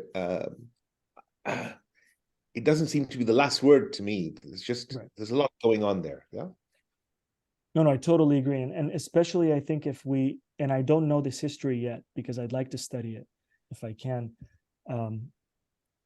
Cyberneticists, for example, working in different political conditions at the same time. So, for example, if I'd like to study in more detail, for example, the countervailing arguments coming from Poland in the 1960s and 1970s, where they had the, you know, the famous school of political economists who, Kalecki was just the most famous one, but there were others who also engaged with cybernetics and who also tried to make sense of the transition from first order to second order cybernetics, and also the modeling of the mind, or in the Soviet Union, or I'm sure anywhere outside of England. And, you know, since the theorists that we cited so far are basically from England and the United States. But once we expand the pool of thinkers who engaged with cybernetics, who were, especially if they were not cyberneticians, but they were fully wrestling with the actual technical work of the cyberneticians, but there were maybe central planning economists or military theorists or writers, you know, then I think it'll be obvious that a countervailing argument will appear that would offer some type of a pathway that is not necessarily harnessable by capitalists, and maybe that's why it's lesser known, but perhaps has vast liberating potential in this kind of human-invented, human-machine interaction, which then affects human subjectivity in politics, but is not subject to capital accumulation logic, and is not kidnapped by the military-industrial systems theorists for the purposes of. So I totally agree. So I think, yes, you're right. I think your caution is that, first of all, it's not good to be very pessimistic about it and kind of throw it out from the get-go. Because, and Heidegger would agree, right, Michael? I mean, Heidegger would agree on this very question of technology, that maybe we're, what was Heidegger's point at the end? That maybe we're just not thinking hard enough about how this thing, technology, can be deployed in ways other than the ways that are destructive. So I think that's totally a very important thing to keep in mind, and it just makes the job much more difficult. No, but to go back to what you said, Arto, it also seems like the category of the human remains underdefined with the degree of emphasis on technology, and there's a risk of a kind of accidental perhaps unintended erasure of the human purely by the focus and interest in technology, and looking at the possibility of extending control systems across the human and the machine, so that what was human was treated as a residual, as a surplus, with the emphasis being on rendering control systems, optimal, so that it was, it seemed you could treat it as a kind of oversight, that the question of human didn't engage them sufficiently, and we're dealing with that sense of oversight, which is and maybe that fuses, of course, with the latest inventions in management theory at the same time, whether they came from the Nazis or whether they came from liberals in America. And when the human was increasingly left behind, what are the practical political events that precipitates when that kind of decentering happens? And we live, and then we are starting to live in a political space that's less and less consciously human-centered, if you will, and more kind of focused into some kind of managerial, data manipulative approach to life. So yeah. I mean, I just want to jump in for 1 second and say this book was fascinating, and the way that you guys are integrating cybernetics into the way I'm seeing this book is really fascinating as well. I'm trying to think about this, what you're saying in terms of like the way that management philosophy through Höhn and others, and especially then into like marketing communication and Stratcom, ends up seeing human beings directly and articulates human beings as information under the concept of audience, under the rubric of audience. And if you're like actually doing management work, then under the rubric of worker from the management gaze, as opposed to like from the working class gaze. So like doing audience research means automatically that you have turned human beings into information that you now call audience. And so like hearing you connect Shannon to first and second order cybernetics, trying to think through that, that articulation of audiences, especially 100 or so years after the infrastructure to articulate audiences that way, to articulate our entire nation, the whole globe, as an audience, as data, as information, without necessarily content that makes it meaningful.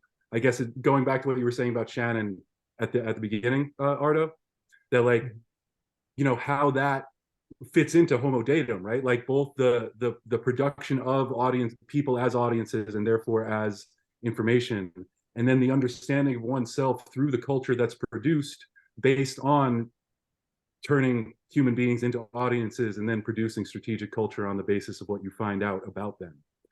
And like that's, starting with the consumer research firms in the 1920s, 1930s, 1940s, and then what the Nazis do with management in the middle of the century.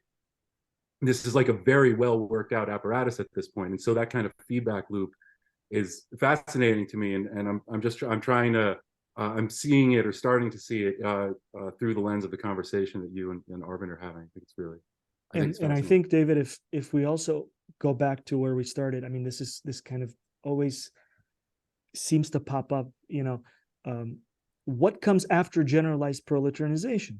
In other words, if Marx and Stiegler were correct that the general trajectory of capitalist politics will produce increasingly generalized proletarianization in society, what comes after generalized proletarianization? I mean, if we start with the Stiegler passages that we read a couple of weeks ago, the loss of knowing how to do and the loss of knowing how to be, disorientation. I think these are the terms that Stiegler was using. I think Michael and everybody else, please correct me if I'm putting words. Disorientation and disorientation, systematic, generalized disorientation. I mean, what are the consequences of that? Like, how can, you know, in terms of social systems, in terms of yeah.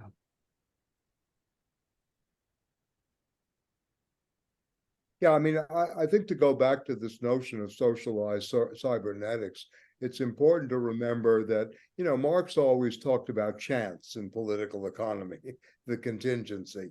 What social cybernetics is really trying to do, I think, ultimately, is make predictive behavior. Its model is always based on behaviorism, cognition, these kind of things. It is not based on contingency. It factors in contingency, etc. But it is really looking for almost a Cartesian certainty in its predictive functions, right? In a sense. So we have to also keep that in mind. We have this return, right, to a kind of scientism, right, of certainty that you know is very, very important to keep in mind. Whereas, you know, the Heideggers, the others, you know, Derrida taking chances on chances, you know, et cetera, to put in popular terms, you know, this elimination of chance, right, that is really operative in all of these matters in so many ways. Yeah, going forward, and that social Darwinism proceeds this way, right? So you have this, you know, this kind of return in somewhat philosophically and to the 17th century with the probability of Bernoulli and et cetera, Pascalian wagers, right? The invention, of course, of the adding machine, for, you know, 150 years into capital after the Treviso arithmetic and the discovery of the Americas. You know, how is this being played out in a much more planned, right, almost planned predictive economy, and is this socialization process about that? Because I don't think it's an accident that American education has been dumbed down to make, you know, most of us, you know, non-human, right, in a sense, to digitalize us in terms of, you know, these kind of factors. In terms of the masses, I'm not talking of, you know, versus that of the 60s where we had literacy campaigns, even in the 80s, you know, the kind of missions of universities to educate its people. We don't hear this language ever anymore at all, you know. So I think this is, again, important to keep in mind, you know, as we try to theorize this. Yeah. Yeah. Because, you know, what is the chance? So, I mean, I think when you mentioned Heidegger said, when we meet the most extreme danger, when we're on that abyssal plane, you know, and I'm not telling people go live there or walk the Nietzschean tightrope all the time. It's very difficult, but anyway, at the same time, you know, this is when Heidegger would say that this is when this would reveal itself, right? Ultimately, it's true liberating possibilities, right? In some ways, right? In a sense. But again, this goes back to an old, you know, Marxist thing. And one of the reasons I want us to read the Scientific Discourse as Propaganda of Wilden, even though it's written 50 years ago, you know, very important to see how this has been used as a system of control, as a system of social control, you know. And, you know, the Deleuze, after reading Burroughs, takes up, you know, the society of control, right? That he really understands this beyond the Foucaultian moment of the disciplinary societies of discipline and punish, and of course Foucault's earlier work on madness and mental illness and psychology. So I think, again, we have to always look at this in terms of, you know, what Wiener said, control and communication, the subtitle of his book on cybernetics. And I think Arvid, in terms of bringing up the two orders, Bateson is very smart, you know, put it mildly. I mean, I recommend everybody should read at least one essay of his, Steps for an Ecology of the Mind. But the double bind hypothesis is still very operative in so many fields. Right? This notion of logical contradiction and double bind, and the mixed messages that are always being said. And then when you talk about meaning, I think another reason, just to go back to Wilden for a minute, he makes this move into semiotic theory, right? He's really interested in the study of science, the theory of semiotics, et cetera. And, you know, some of us are old enough again to remember in the room when Roland Barthes was all the rage and, the semioticians. But it's important because, cybernetics feeds semiotics and vice versa, right? It's very, very active that these two things kind of come together, right? It's no longer just the language, right? Is the house of being in Heidegger's sense, or Lacan, the unconscious is structured like a language, and other linguistic, approaches beyond that, from some of our famous linguists such as Jacobson, Saussure, et cetera, et cetera. But anyway, we should really keep this in mind. What happens to language, right, in terms of semiotics? What does that really mean? What does that happen in terms of sign and sign systems?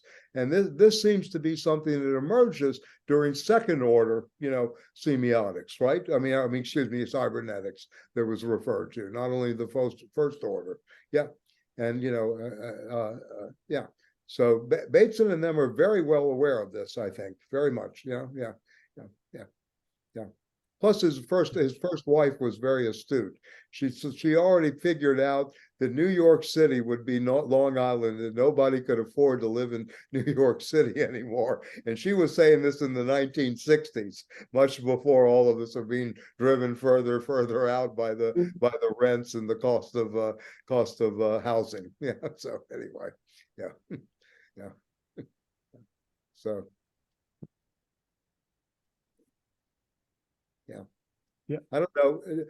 Yeah, and again, I mean, David, I think you have really good points about the marketing and all this, how this is working. Because remember, look, the 1920s also brings us Bernays, and we have propaganda, we have Lippmann's public opinion, right? These are foundational texts, and Lippmann and them in the conference. By the way, Barbara Stiegler has written a book on American pragmatism, on the duty of American pragmatism. I forgot the title, but it's a very good book. I've read it. It's a kind of recounting of the Dewey Lippmann Bernays era. Many ways. Some of William James, but mostly Dewey. In this moment of American pragmatism. Yeah. And I happen to be working through Stuart Ewan's PR with a media and politics class this semester. Is he still teaching? He might still be teaching at Hunter, but I'm using his PR from 2006. Yeah. I took a couple classes with him at the grad center when I started there, so I used stuff for. But the point is, Bernays, yeah, so you have that moment, the Bernays, Lippmann, Dewey moment, where everybody's trying to figure out what to do with mass democracy and how to handle information if all of these new people are going to be voting and whatever. And Bernays and Lippmann just think they're being responsible when they describe, and in propaganda, and in manufacturing consent, and these books with very straightforward names, that Bernays was very happy to tell everybody what he was doing and why he was doing it. And it was those decades, exactly as you started, Michael, that the datafication of human beings began to be formalized in order to support the kind of information, the kind of communication that Bernays and Lippmann were arguing needed to be produced. So the Pew Research and the early big research firms were started in those same decades in order to provide Bernays and Lippmann and folks like them and with data about the audiences in order to shape communication according to their theory. And that all starts mixing up at the same time in the same decades. It's fascinating. Right. I mean, you should ask the quiet. Listen, in our contemporary thing, I just heard a poll today that I think 60-something% of the American people, it may be more, I mean, I'm probably missing the figure, now think that, Israel is in the wrong, they support the Palestinians, et cetera. This is the American public right now. Now, what do we get back from this in terms of our government? Blinken will blink a little more, right, in the thing, and double up on his language. They'll talk about, you're not supposed to hit humanitarian, with their humanitarian concerns, the notion of the pause. And today, I think the UN passed a resolution, that they'll do a 5-day humanitarian pause. I think there's something on the table. I don't know the exact specifics of a pause for some exchange of prisoners with Hamas, etc. But you have to ask, how is this working? These public opinion polls along. So yeah. So how does that work today? David, this is your field too, in a way. Yeah. That is the book by Fordham University. That's correct. Yeah, she's got a contract now with Fordham. Yeah. I mean, so you have to ask, how is this being used? 60-something% of Americans favor Medicare for all. What is it getting? I mean, what happens ultimately in this interplay between, the quote unquote the top, right, or those in the decision-making positions versus that of the quote unquote the public opinion, right? How does that operate? Right. And one of the questions of the moment, I think, is whether we're seeing any substantial changes in that connection between the two. Is power going to have to respond to the lack of naivete in the audience at this point? It has been a long time that audiences have been getting a very similarly strategized set of messages, and it's not sticking, it's not hitting, it's not managing, it's not establishing control in exactly the same way. But also, this is kind of where we started. Power is working in the exact same way, regardless of whether or not there are beginning to be some cracks in the connection that's established through managerial communication and strategic communication. Netanyahu's doing his thing and Biden's doing his thing, and the fact that those polls look that way aren't at this point changing anything at all. So yeah, I agree. The question is whether or not there are any substantial changes being made in that. Well, Lippmann writes right after the League of Nations, to put it in a historical context, right? Bernays, as you know, writes propaganda at the end of that decade after women get the right to vote. Women's suffrage movements, women finally get the right to vote in the 1920s. And all of this is done before, quote unquote, the great, what's called by Galbraith and others, the Great Depression, right?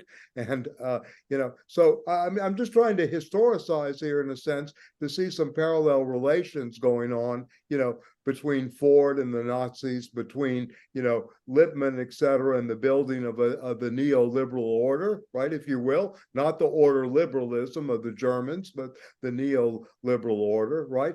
How Dewey's education for citizenship was quite progressive during the time. The Horace Mann School, came out of that, was really built up. You had many good public schools in New York City because they were Dewey inspired. But in a sense, ultimately, it became a control mechanism, in higher education for some reason. No longer was really the question, what does it mean to be a citizen post, right? It just was follow the line at a certain point. Yeah. So anyway, I'd like to turn it back, but Chapoutot to me gives us a real great document about this character and how this was transposed. That Nazism did not die in if you will, in 1945, right? Yeah. And in this way, it just, and this transposition here in a sense, and then of course we could talk about the development of the Dulles brothers, right? The Truman Doctrine, all these things that are happening against, and Arto, this, and I'll show you. I've been rereading The New Masses, and I have a very good caricature from The New Masses. This was a great newspaper that the left used to have, and our friend Aronowitz always said we need a daily or a weekly. This is a thing of the American-Soviet combinations, the Congress of American-Soviet friendship. So here, Ambassador Maxim Livanov, right? Paul Robeson, of course, who we all know. Henry Wallace, who was the Secretary of Agriculture under Roosevelt, who ran on the Progressive Party. Horace Lamont, who paid salaries of Marxist philosophers at Columbia instead of having them fired. He went to the administration. I'm going to pay the salaries of my colleagues, very much like Wiener said, I'm leaving if you fired Dirk Struick at MIT, right? Claude Pepper, a senator, right? All of these were friends. Fiorello LaGuardia, who I mentioned earlier, William Green. So this was interesting. This was going on in the new masses. This is 1942, by the way, 1942 new masses issue. Yeah, and very, very interesting. Also some generals, a lieutenant general, right? Two senators, the Lamont brothers, Herbert Lehman, from which we have a school named, right, as well. Yeah, so very, very interesting how these connections were going on the left, right? They were seeing what was happening too. Yeah, so we should keep this in mind, again, since we're supposed to be dialectical thinkers and relational thinkers, and always, we consider, there's one science, that's the science of history, if you follow, historical materialism, if you want to, use that as a maxim. Yeah. Anyway, Arto, some other things you want to talk a little more about? So, yeah. I do find this, what I found interesting in this book again was this. Yeah. First of all, the Nazis recruited actively from among the college graduates of Weimar Republic, right? In the sense that this caricature that the SS, it's very dangerous to take the enemy lightly, right? And there's this caricature that the Nazi elite structures, the SS were a bunch of sadistic killers, which they were. But in addition to that, they were also filled with professors like Reinhard Höhn, who was a colonel in the SS, and then subsequently a general. So one of the things that Chapoutot makes very clear is that the Nazi movement recruited heavily and waged heavy battle in the field of meaning creation, in the field of ideas.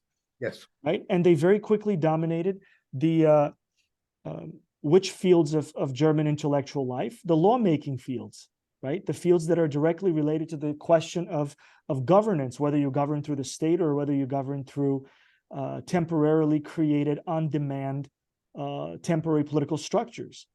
Right. And then the second thing is their kind of like Nazi politics is resuscitation of, the obvious connection that they make with politics, political struggle as a warlike struggle for power. Very clearly, right, on the question of Machiavellian kind of approaches to politics. And they resuscitated this idea from 18th century military theory called mission tactics, which is basically all over American management and American military theory, which didn't work in Ukraine. And the idea that mission tactics, meaning the boss issues an order, whether it's a manager of a corporation or a military boss or a mayor or political boss, it's interchangeable in their use. The boss issues an order. So the Führer says, increase the percentage of tanks produced by next year by 45%. That's a strategic order. How are you going to accomplish this? Is left up to the local autonomy of the managers, right? Or the local decision. This is what in the American language, military language, political theory, military theory, and management theory is called delegation by, authority by delegation. Mm-hmm. So, and this was seen as the prized kind of innovation of Nazi military power. And the prime reason for its success is that unlike their opponents, the Nazis had flexible leadership on all levels of political power, on all levels of power, and all levels of decision-making responsibility in the military, in the political structure, in the economic structure, in intellectual life, and etc. So the decision is set, and how you achieve the goals set by the order, the details are left, and the actual practical application is left to the individual who is tasked with accomplishing the task. So for the Nazis, politics is war. Politics is literally what Foucault said. Arto, this is like cybernetics avant la lettre. I mean, they're practicing cybernetics before the philosophies come into being. Is that right? I mean, I think we should make that point, is that these kinds of mission ordered tactics, this kinds of parceling of very complicated chains of events into as much of sort of more and more fine-grained, formalized little steps that are undertaken on different levels. This could be the domain of system theorists. This could be the domain. This is an optimization problem ultimately. It's politics as an optimization problem. Politics reduced out of abstract all of the fortuna and the randomness and the improvisation. Their goal is really to approach politics as an optimization problem and to perfect it. Right? So yeah, I think it's almost like the Nazis gave us an initial conception of socialized cybernetics before they called it that. And to the extent that they failed in the military application, but they succeeded in the political domain. They succeeded in the management through their influence in European Union management education, and arguably through the political structures of the European Union itself today, where, Chapoutot says that a lot of the Nazi way of politics thrived on controlled chaos, this kind of like risk management, sort of improvise, but your improvisation is going to be subjected to kind of increasingly rigorous risk management. People have written books about this. There's a great Bulgarian writer. Unfortunately, her book is not translated into English. She's a writer of fiction, but she also wrote this study of the European Union, institutional study of European Union politics. And she called it Control. The book is called Control, and the production of controlled chaos as a style of governance, right? And then if we add to this the Nazi project that Reinhard Höhn actually made it his primary life's work under the Nazi system of essentially dismantling the state, right? So I was naive about the Nazis because I had assumed that the Nazis were a totalitarian form of government, and thus there was a top-down, very heavy state, that presided, right, with ruthless efficiency over its political program. But that's not really what the Nazis' approach to the state was. In fact, they actively subverted, Chapoutot shows, the inherited state forms, which were rooted not only in the Prussian monarchies, right, of the previous centuries, but also the French Revolution and the transformations that the French Revolution did in creating a particular type of a state, which has responsibilities other than increasingly through the 19th century and the 20th century, increasingly had responsibilities and was influenced not just by the bourgeoisie, but also other social classes, right? And which has reached its highest point, arguably, in Höhn's time in the Soviet state, which flipped the story upside down, right? The state and the political party of the vanguard of the revolutionary vanguard of the work of the proletariat, of the working class and its political allies, became the state, right? So it's almost like Stalin and Hitler, contrary to what liberal historians write, had very, very few things in common on the question of the state. There were polar opposites, and arguably that's why the Soviet army was optimized better for total war, waged by a very, very different state than this kind of controlled chaos of the Nazi state. But I think Höhn's statements about attacking the state are interesting, especially if we read Foucault later on and his deconstruction of the liberal state that presided after World War II in Europe and the United States. And all this talk about, neoliberal state is about, small government and et cetera, and the Reagan revolutions. The Nazis already showed the way. The Nazis ordered just the way that we can say they anticipated cybernetic style of governance before cybernetics was invented. They also anticipated the Thatcher-Reagan, capitalist counter-revolution, both against the Soviet Union through their penetration of the Soviet ruling, through the Soviet Party and its ruling elites, ideologically speaking, but also through the dismantling of the American welfare state, which had that short life as a result of the political struggles of the 20s and 30s. Steve says Nazis saw the law as connected to Judaism. Yes, I mean, as we know, the Nazis threw out class struggle. They said class struggle is just a fiction. It's just a fiction inaugurated by the French Revolution, but also a bunch of Jewish philosophers and et cetera, and merchant interests. And they replaced the class struggle with race struggle. So in that sense, one of the holy grails of Nazi politics is to manage class conflict. And as we saw in the book, they managed this class conflict through workers, the reduction of strife at the workplace, using various means, including concessions to the workers, what we would call today, give backs, rest, vacation, guaranteed vacation, healthcare. They provided a welfare state, if you will, for the workers, forbid class struggle at the workplace, outlawed political organizations of the working class, as we know. And they said, okay, we took care of that nonsense. All this absurdities about class conflict being the engine of politics in capitalist society, in modern society, that's not true. We showed you it's not true. There's no need for it. Let's move on to the real battle, which is, what does it mean to be human? Let's confront that. Let's wage our struggle through that fundamental political question. Well, people who count as humans are people like us, a few other categories, and we know the rest of the story. And we're going to approach it through this. But he says a few interesting things about the state. The state, this is Höhn, where is this, page 39. The state is no longer the supreme political entity. Rather, it is limited to the performance of missions that are assigned to it by leadership in the service of the community of the people. In this sense, it is now no more than a simple means that can be used and whose objectives and actions are assigned to it.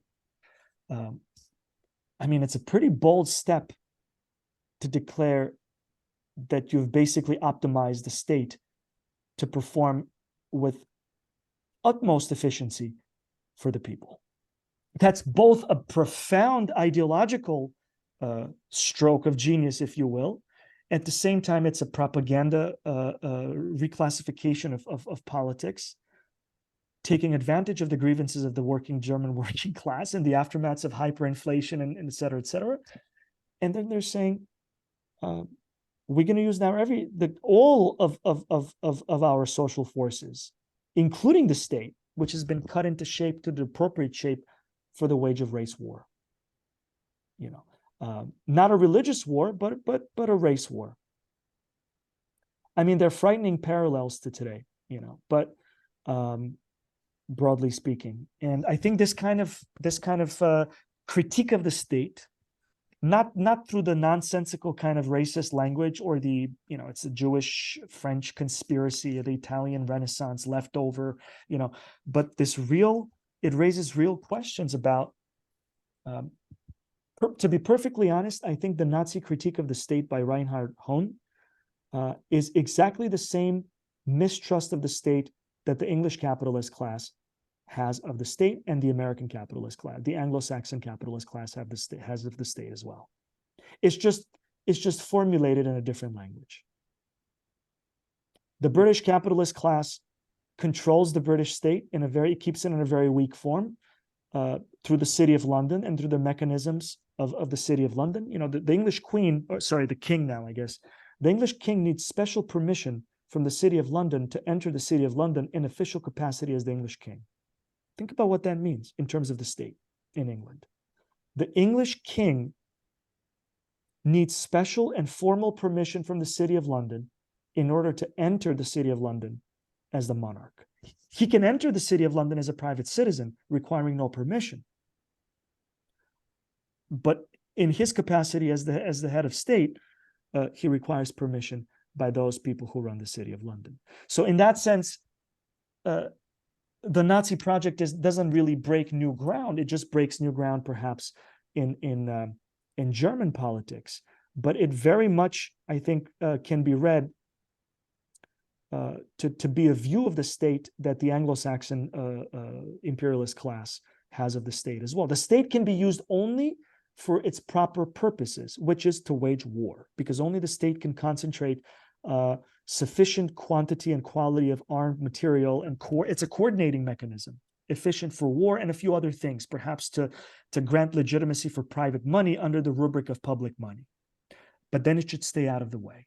It should only fulfill its functions that are optimal, that it can perform optimally, without getting into the messy political terrain of human politics, without it being the terrain of class struggle, where the other social classes can also claim control of parts of the state and then use it against the capitalists themselves. That is the worst possible outcome. And that's why the state must be handled very carefully and very deliberately, kept in optimized shape. Optimized, obviously, for particular political and economic purposes. In the Soviet practice, it's exactly the opposite. Only the maximum expansion of the state will create the conditions for its eventual withering away, but only after we win the political struggle against the imperialist forces, which also going to use their particular form of the state. Why? Because political struggle is ultimately determined through war. People call this Stalinist reductionism.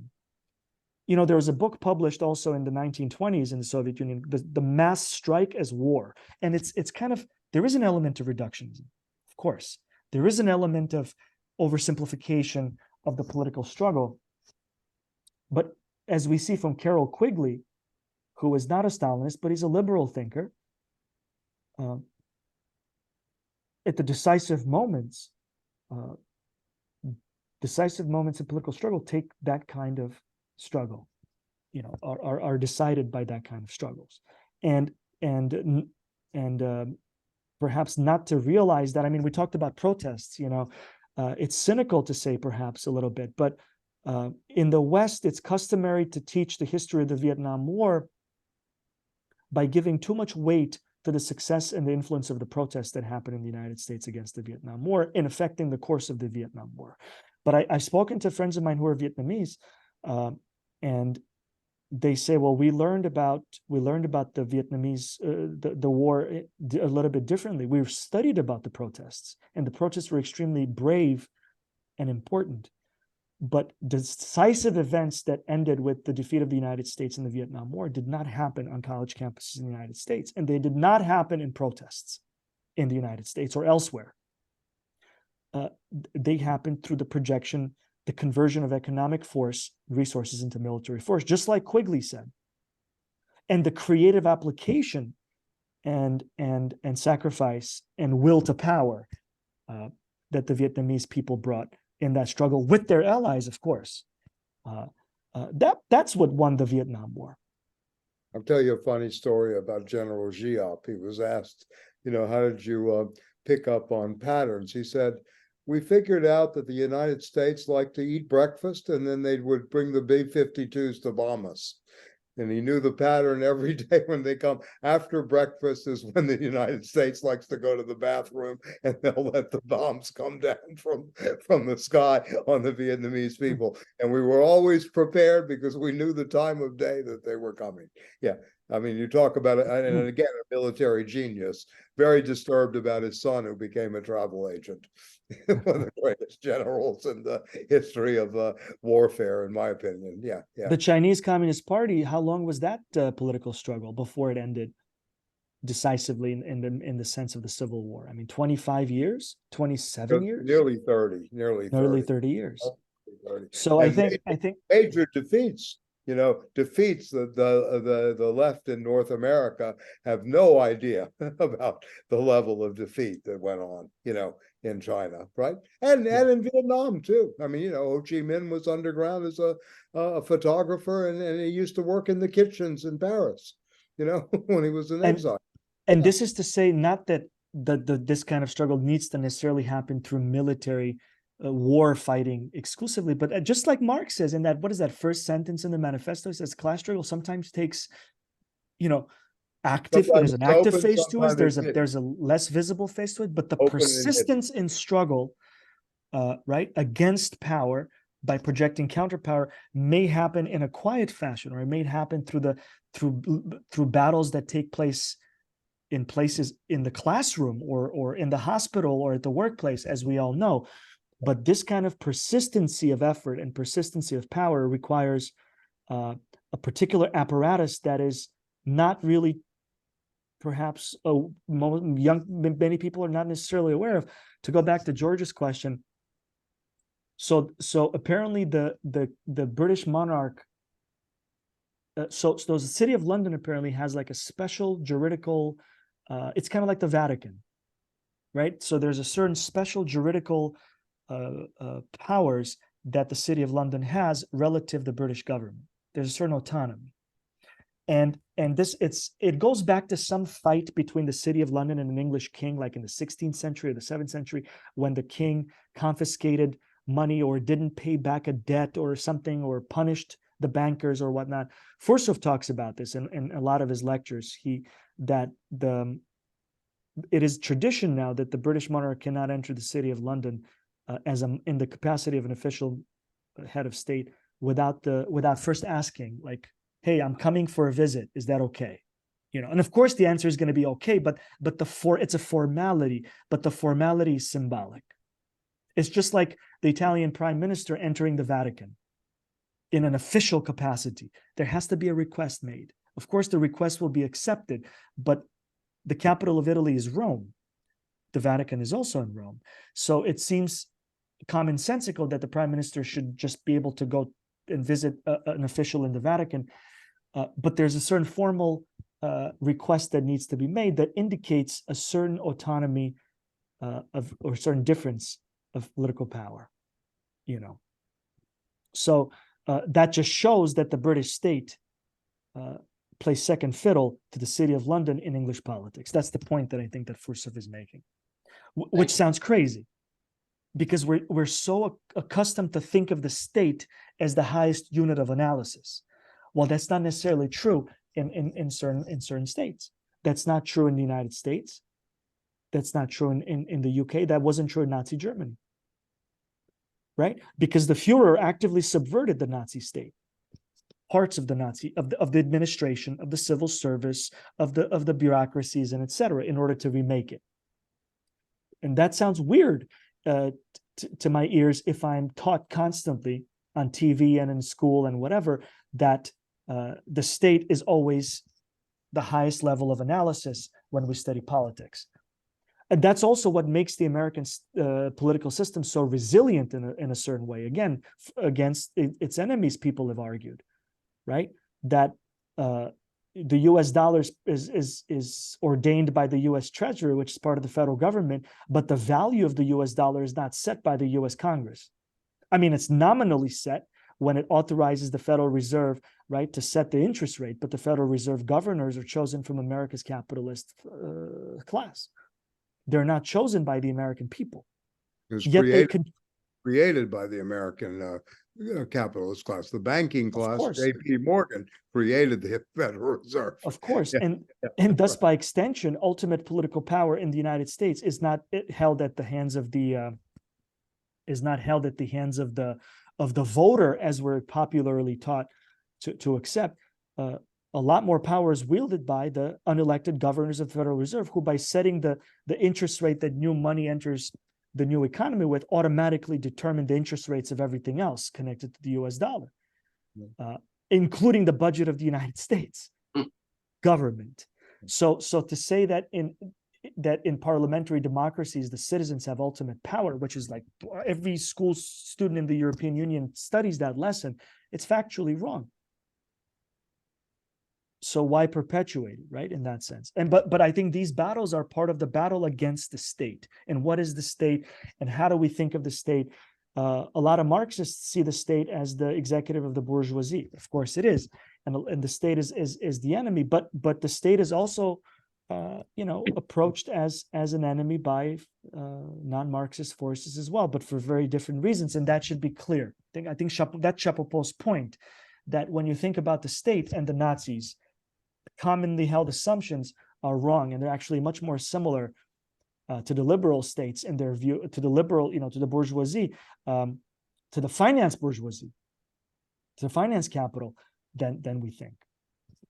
I think, one thing we could do for next time is begin with chapter 3, German Liberty, because I think this Right, is that's the central chapter. Central chapter. Yeah. And I would emphasize again on leadership of the Fuhrer, not a dictator and still less a despot, but through his person, what he embodies in terms of German liberty, et cetera, et cetera. We can talk about this at length. So this chapter, and maybe as much as we can to the end of the book, and then move on to the Foucault, right, as well, the last 2 lectures of the 1978-79. I think it's March 28th and April 4th of 79, where he engages American liberalism, right, in a very deep way, I think. And this kind of opened up the field, if you will, of biopolitics, which is, somewhat dominant in academic, parlance in some departments now around the works of people like Melinda Cooper, Life as Surplus, our friend Chiarina Cordella on the bios and philosophy, Esposito, and many people that have gone to that level in terms of the politics of the biopolitics, which I think is going to lead us very nicely into Giorgio Agamben's work, Homo Sacer, on the sovereign, and what is bare life, going back to what does it mean to be human. What is bare life? Have we And been? do you think it makes sense also to read the very short late essay by Deleuze on societies of control? Yeah, we could Because he certainly. talks about That's fine. Yeah. And that's taken up from, of course, William Burroughs. And by the way, I'm going to try to find, and I will have Matt upload it, Electronic Revolution of Burroughs, which was an attack on the second order cybernetics. It's kind of interesting that William Burroughs, as the dilettante, the amateur in the strong sense of amateur, like Stiegler like to describe himself, the philosophical amateur, is on point as usual, because I actually reread The Adding Machine and The Naked Lunch recently, and you begin to see how much he really understood of social control, socialized cybernetics, and all these moments that say a Deleuze will theorize later, or a Foucault will go into. Burroughs is very essential, I think, for our purposes now in terms of obedience, etc. And with the great book written about him by Timothy Murphy, Wising Up the Marx, right? He understood the mark very well, in the American context, and how much that is a part of our everyday life, so anyway, yes, yeah. So anybody else? And Talal, you want to give us some insight of what's happening in the Middle East? I mean, unfortunately, I haven't read this particular book, and I'm very eager to do that. But, I mean, any thoughts about what's happening? I mean, I'm sure you have plenty of thoughts, and it's probably not a good question for me, but anything we could be doing on behalf of our Palestinian, well, that apart from anything else, but I mean, I was very interested in what you had to say about cybernetics and so on, which I know Arvind has talked to me about previously as well, in a more casual way. But I some weeks ago, I got an ebook which I was very intrigued by, which you may well know, by Weizenbaum. Uh-huh. So I haven't read it yet. Right. I've just got it, and now I'm, because I read very slowly now. My eyes are not as good as they once were, which is hardly surprising. But I want to read that and some of the other people that you mentioned en passant. So for next time, and because I've much of the literature that you refer to, of course, is not. Bateson, yes, I know, of course, is because yes, and of course Foucault, because and Foucault, of course. Yes. But there wasn't much discussion of Foucault today. But this was very interesting, this whole idea of the Nazi state and so on. And I seem to remember, was it Adorno or was it somebody else in the Frankfurt School who argued a long time ago about the fact that, in a sense, Nazism is really an outgrowth of a certain phase of liberalism. So that in a sense, Yes. he was suggesting, right? I think Yes. No, you're it is right. Bonnet, Absolutely. isn't it? I Yeah. don't know. So, Yeah. which I've always found very makes good sense to me, and I found very enlightening, and I'd like to think about it more with all of you, and especially next time when I have a chance to read some of those things and to reread, the Foucault and Ben and so on. Well, you're very, very welcome, participant and auditor. Thank and you. I mean, I'm learning. I mean, Thank really, you. basically, Thank you. and I'm glad that Arvind invited me and you all agreed that I should sit here. You should stay. Yes, we have a unanimous vote. I'll Well, play the Führer well, here. We have yes, yes. We won't have unanimous votes Right, on this subject because right. we're suspicious of it. But Yeah. anyway, the point is that it's no, I think this is very apropos. And I mean, one totally off the top of my head. I mean, as far as the things going on in the Middle East are concerned, and so on. I've been thinking for many years, actually, just how delighted. I think I've mentioned this once to you, Arvind, maybe not, but how delighted Hitler and all his mates must be, who said that after all, yes, we lost the war, as I said to you, but one of our biggest projects we succeeded in, we achieved, to make Germany Judenrein. And that seems to me to be really quite a staggering thought. Yes. And I, you may have seen something recently, an article by, is it Belinda or Barbara Belinda, I think it is, Feldman in The Guardian, I think today or yesterday. Did you see that? Yes, About, I did. the only Jews who aren't really comfortable in Germany at the moment are Jews who are willing to criticize the state of Israel. Right. Because of course, that's because they're all, if you would forgive my using this rather lurid language, they're all fucked up, I think, in Germany, as to what to do about the Holocaust, how to think of it properly. I mean, they haven't thought of it properly at all. Right. All they do is carry a certain kind of reaction, and I can anyway. So these are other things that I've talked to Arvind about, more personal and so on, and very interesting about Ukraine too, which I mean, just to bring in towards the end as a piece of gossip, but my father was born in Lemberg, in fact, when it was part of the Austrian Empire, and the family moved from there to Vienna.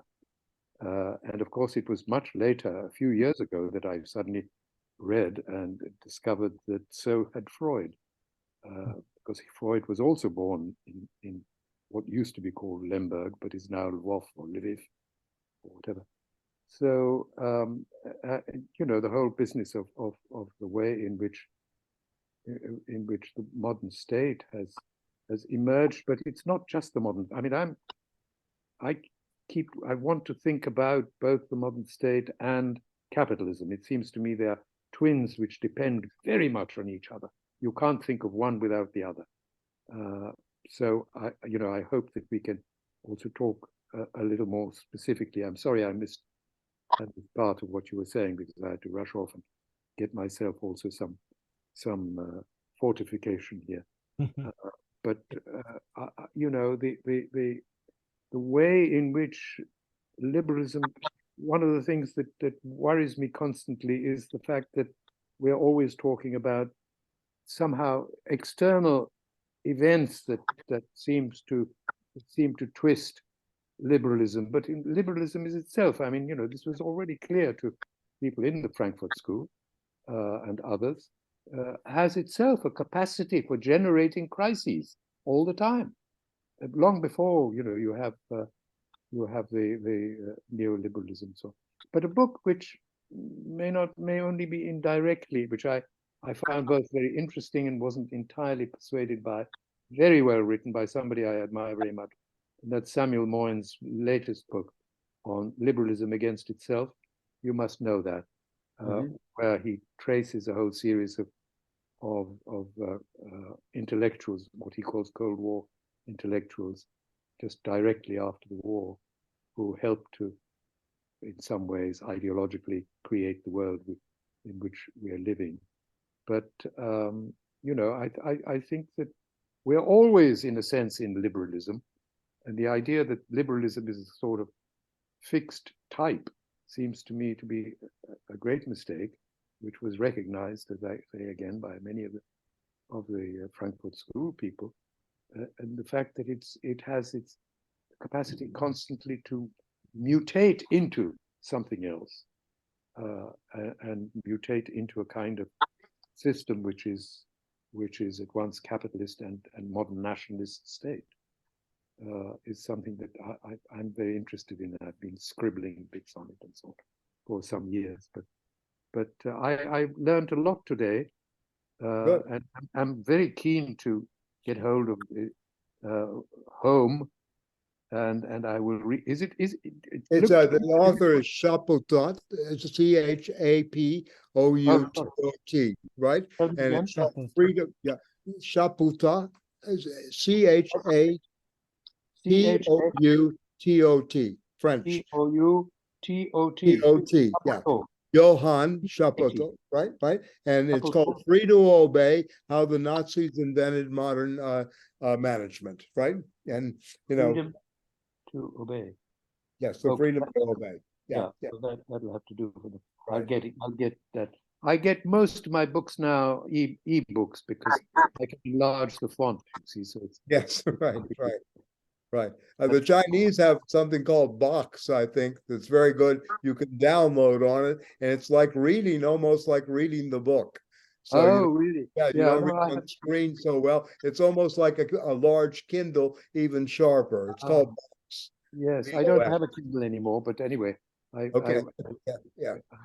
So I will be able to read that. Both of these things. And I think this whole question of liberalism and neo-order liberalism to liberalism and your own, research right now will be again reoriented or reactivated by the reading of Foucault, those last chapters of The Birth of Biopolitics. That I'm a little more familiar with, but not many of the other things that you mentioned. Even what was the other one you mentioned? Oh yes. I don't know this particular one of Deleuze, Societies of Control. Where is that? It's in remember the journal October? Yes. It's in the journal October. It was published there and translated. What date would it be? Matt may have the files in the. I don't know if you download. He just gave you. I don't do it. I get very kind young friends who are very good at this sort of thing. Yes. Well, Matt just gave you the book on file. The chat. I see. So but otherwise it's not been put together in some collection. Not that I know of. It may be. I haven't kept up with Deleuze readers, but I know it's in the October. Maybe I can find it and we'll send it to you. Or send a reference to me. I can get one of my young friends to get me an Absolutely. Thank you so much. I'm very grateful to all of you for allowing me to sit in and listen. Well, we're grateful for your presence. We honor your presence very much. Well, that's very kind of you to say that. But anyway, I'm the one who benefits. So I hope when we meet next, I will have read a little more.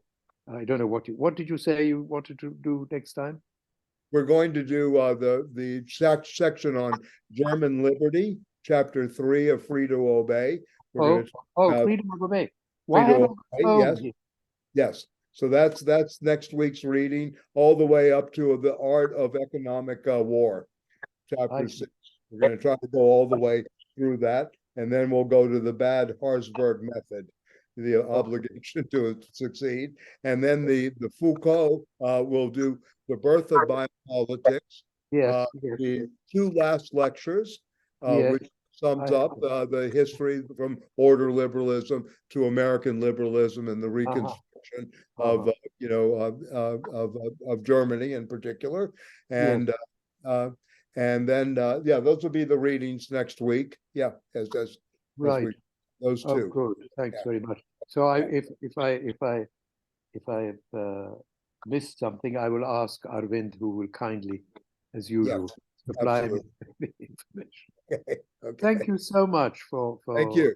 Okay. for this. I really got quite a lot out of it, and lots of things, disturbing things, which is a good thing. Yes. Agreed. Good. Thank you again. Okay. Thank you. And any questions for next week for everybody? We're going to meet the same time, 5 o'clock on Wednesday. The day before this. If you want a great disgusting poem about the disgust of Thanksgiving, William Burroughs did write a Thanksgiving prayer. Some of you may know it. We usually put it up on the Situations website. It's very interesting about America's guts, right? But we'll meet on Wednesday, the Wednesday before American Thanksgiving, this ridiculous holiday, and then we'll take it from there, right? So we'll Very good. week Chapoutot, German Liberty, and all the way through to through chapter 6, right? Through chapter 6. One quick question. Yes. What is so? How did I get the name Home? H-O-H-M. Well, he is the central figure. We don't have the books. Yeah. Oh, I see. Never read The book him is not- directly, but I'm the book is not becoming by him. fascinated with Ah. him because he's a major player. I did not know about him until we started this. I mean, I may have heard the name in passing and never took it seriously, but he seems like a very serious person in all of this in his writings. Yeah, extremely serious. So it's Chapoutot. Yeah, Chapoutot. Yeah, Chapoutot. Chapoutot. Okay. T-O-T. Yeah, T-O-T. yes. T-O-T-O-T. T-O-T. Tot. Yeah, tot. Oh, Chapoutot. Yeah. So he wrote books, about management. I think his most famous one was the one that tried to bring together. It was called The Technique of Mental Work, Overcoming Routine and Improving Creativity. That's Home. Right, And he's the central character of Free to Obey. right. He is the central figure. And simultaneously, simultaneously a senior member of the SS, a general officer. yes, he was a general senior man. Right. That's right. Right. Yes. Right. Okay. Thank you so much. Good. Okay. Thank you, good. Arvind. Nice to see you, and thank you, Arvind, for inviting Nice to see your you. friend. Yeah. Nice. Till next time. Okay. Thank you. Bye-bye. Bye-bye. Yeah. Arvind, this was great that you brought. There's his Gmail, Matt, if you want to put, so we can put him on the thing. Yeah. Thank you. Good. Thanks. Good. Okay. Thank you all and good night. Okay. Okay. night. Thank you, George. Yeah. Anybody else? Any questions? Yeah. Arto, you want to stay on for a minute? Just Sure. Yeah. Just to wrap it up. I know it's late for you. It's still very early for me. I can read 2 books still today before you go to sleep. Anyway. It's all right. Beryl, it's great to see you. Does this Thank you. work a Great to little see better you for all. you? Does it work a little Yeah, better? this is excellent. Half an hour? Yeah, okay, Yeah, good. Wonderful. Okay, 5 Thank you. o'clock, then it is. Yeah, thanks. See you next time. Yeah, thank you. Good. Okay. Thank you, Arvind. Thank you very much. It was very, very kind of you to bring the, I don't think everybody knows Talal's, greatness as an intellectual and as a figure, but, yeah. His family history. I mean, his father was a Viennese Jew, Leopold Weiss, Yes. who converted in the year 1921 to Islam, in Muslim Berlin, and he proceeds to Palestine and befriends the king of Saudi Arabia. Yes. And decides that Islam is the road to Mecca is some sort of way to Marx. I mean, that's right. There, and he writes the Constitution of Pakistan, and he writes the Constitution of Algiers and Algeria, and just right. right. So I yeah, had no idea. I had no Yeah. idea that his father was born in Vienna, and like, Yeah, I mean, right. I had no idea. the empire. Yeah, yeah, yeah. Yeah, yeah. And Yeah. Talal was born in India and went to India. Pakistan Right. and left Pakistan at the age of 15 and came to England, so yeah, and his mother is a, Saudi woman who, Saudi. couldn't speak English, and her literacy was uncertain. And, he had this highly educated Viennese Jewish Muslim scholarly.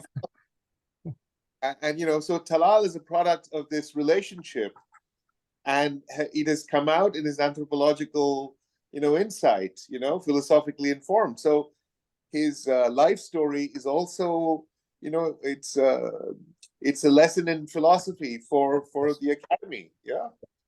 And an extremely generous, magnanimous man. You talk about the ability to be human, Arto, one of the very best. I mean, I've only had a few encounters with him, but I always remember, and I'm glad he remembered, at least a little bit, but I sat in the cafeteria, long discussion at the cafeteria on 14th Street and 5th Avenue many, many moons ago. Yeah. So, yeah, just a wonderful human being. Yeah. Yeah. Yeah. And between ourselves, he said he wouldn't last the year. Now, I don't know whether he said it to me recently. I don't know if he meant, I hope he didn't mean the calendar year, but a year, so this is Talal at the moment, he said that. Okay, I can't take that away. I got you. Yep, yeah. Well, we'll keep that in mind. But he seems as sharp as usual. A little slower on the read, but that's probably good. I wish I could slow down. You absorb more when you slow down. I think. Yeah. You're right. Yeah. But know, after his wife died, he's ready to die. Like Marx. Like Marx. Marx was the same way. That's right. In the past, Marx was never the same. Never the same. Yeah. I realized Jenny died first. Oh, okay. 1881. Oh my God, he lasted 2 years. Wow. Yes. Wow. Okay. Yeah. All right. Okay. Anyway. Well, thank you so much, and we'll see you next week. And yeah. Good. That'll be great. Yeah. All good. right. Thank you. Bye. Bye. Yeah. Okay. See you, Phil. Yeah. Great to see you as usual. Great to see you, Phil. Yeah. Great to see you. Yeah. Beth, you still here, or are you just a black hole? Anyway, and I guess that's Ezra, right? You still here? Yeah. Anyway, Arto. Well, we can just put Ezra and Beth in the waiting room. By the way, Talal Asad is a major figure. I mean, I've heard of him, but I just never met him. One of the great anthropologists of our time. Yeah. Of our time, really. This is significant that he would join us and be so, he's a really magnanimous. You can see he's just a really very decent human being, but at the same time, incredibly rich in thought and, in personality and, ability to synthesize and know stuff. I mean, he really knows stuff. He's been out there. He lived in Palestine, right? And and he's referred to as Saudi because he actually privileges his mother, who was semi-illiterate, right, over his, the bougie, upper class almost, father, right, which is interesting, right? So he really, very, very interesting in this way. It's extraordinary that Genealogies of Religion is one of his great books.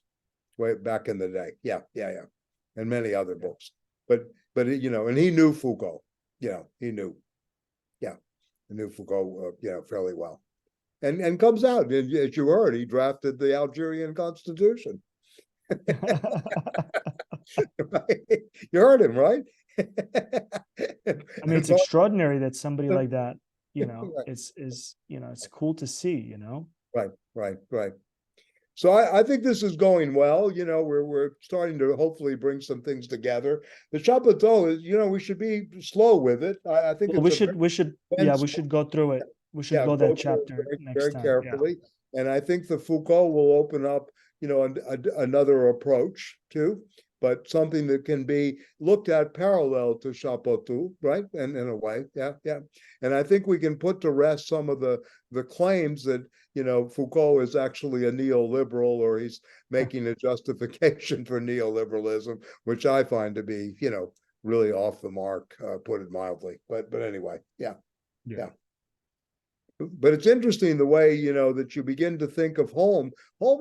This is a very key player, this guy. I had no idea until I read this book about his influence in terms of modern management theory. Yeah. In fact, the more I think about it, I think the Nazis really outclassed liberals. They really saw the liberals as anachronisms. Oh, yeah. And they would have been destroyed if the Soviets didn't destroy the Nazis. I mean, I think the Nazis really were the next evolution of liberal politics. On the philosophical level, small government, just-in-time production, optimization problems using science. Right. I mean, the particular over the universal. They privileged the particular. This was not a universal project of man, right? Like in the sense of this is a counter-Marxist project. This is a counter-socialist project. Yes. This is a particular project of the German nation, or whatever. But they really outclassed the liberals. They were an outgrowth of liberal politics, of liberal kind of trajectory, and they really were the next thing. I mean, it's a good thing they were stopped. It's good to take this kind of approach, this historical approach that gets out of moralism, and all this kind of stuff. It's very important to study structures and these kind of movements. Unless you do that, you're really missing what's going on. And one of the great insights of the Frankfurt School was to study that stuff. I mean, they didn't have enough time and enough, development after, Habermas ruined the Frankfurt School, in my opinion. But anyway, they never really could, continue with the depth that they started with. But, they understood social psychology. They understood, of course, psychoanalysis, its role in all of this, and certainly, the business end, because most of the principals were sons of Jewish merchants or Jewish industrialists. Right, which is interesting. Horkheimer's father was an industrialist. Adorno's father was a wine merchant, right? Benjamin's father was an antiques dealer. I forgot Marcuse. I think they were middle mercantile class, merchant class, right? Arendt came from a very wealthy family, even though she wasn't a member of it. She was part of that, really great Jewish intelligentsia of that period that really wanted to understand, in a sense. They had this drive to understand, So, here you have somebody today who's both on the one side, Talal Assad, he can bring a lot to this. I mean, I know he's not someone that wants to be the center of attention, but he could bring a lot in terms of understanding. Here's someone who has a Saudi mother, converted to Islam, the family, but is a Jewish, upper class born, right? And lived in the Austro-Hungarian Empire, right? And imagine the depth of understanding he could bring to this current situation, beyond. I mean, of course, we're all, horrified by this, televised genocide, this thing, and then the censorship that's going on, et cetera, et cetera. But at the same time, I mean, it's good to understand all these moments here, in a sense. So it's kind of like we have, very, very nice of Erwin to invite him. That someone, this is at the level of Edward Said, without the same kind of, quote, press, right? Yeah. Someone that comes out of that, that kind of vein, highly educated, highly sensitive to what's going on, but different than Edward Said. This is someone who wrote on the Algerian Constitution with some other people in 1962, right? Think about this, right? Well, he wrote the Pakistani Constitution too. And the Pakistani copy, yeah. So imagine, yeah, probably the revised. He's not that old, right? But yeah, revised Pakistani. But the Algerian 62 was the Constitution when it was written. So yeah. This is a great addition to this course, and in a way, and Arvin knows the Bateson, and it was great the quote you brought in from Claude Shannon today. I thought, yeah. Beth has a nice kitchen. She's going to have to invite us over for dinner sometime. Yeah. We'll bring the meat, as long as you have a stove. Michael is inviting himself again. Yeah, I'm inviting myself to the nice kitchen. Yeah. Yeah, definitely. But Yeah. Beth, I've learned so much from your comments about like She's great. keep- I mean, keeping sorry. track of, something very concrete, like keeping track of COVID, because you can't keep track of COVID unless you are like a medical professional scientist and you understand you can read the papers, which you do, and just the how infuriating it is when you, even like somebody like me, like get the basics in.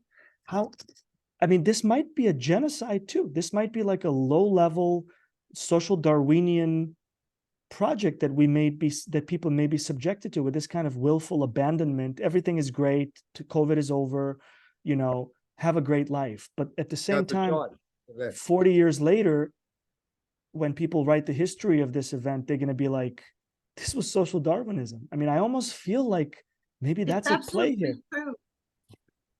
But that's terrifying. That's terrifying. That's literal genocidal politics that are happening in front of our eyes. Unbelievable. Yeah. And the long and kind of like the damage that it does to people that's preventable, seemingly easily preventable, right? If they invested in the UV machines, and it's just. Well, the New York Times just had an article about what's happening to young people.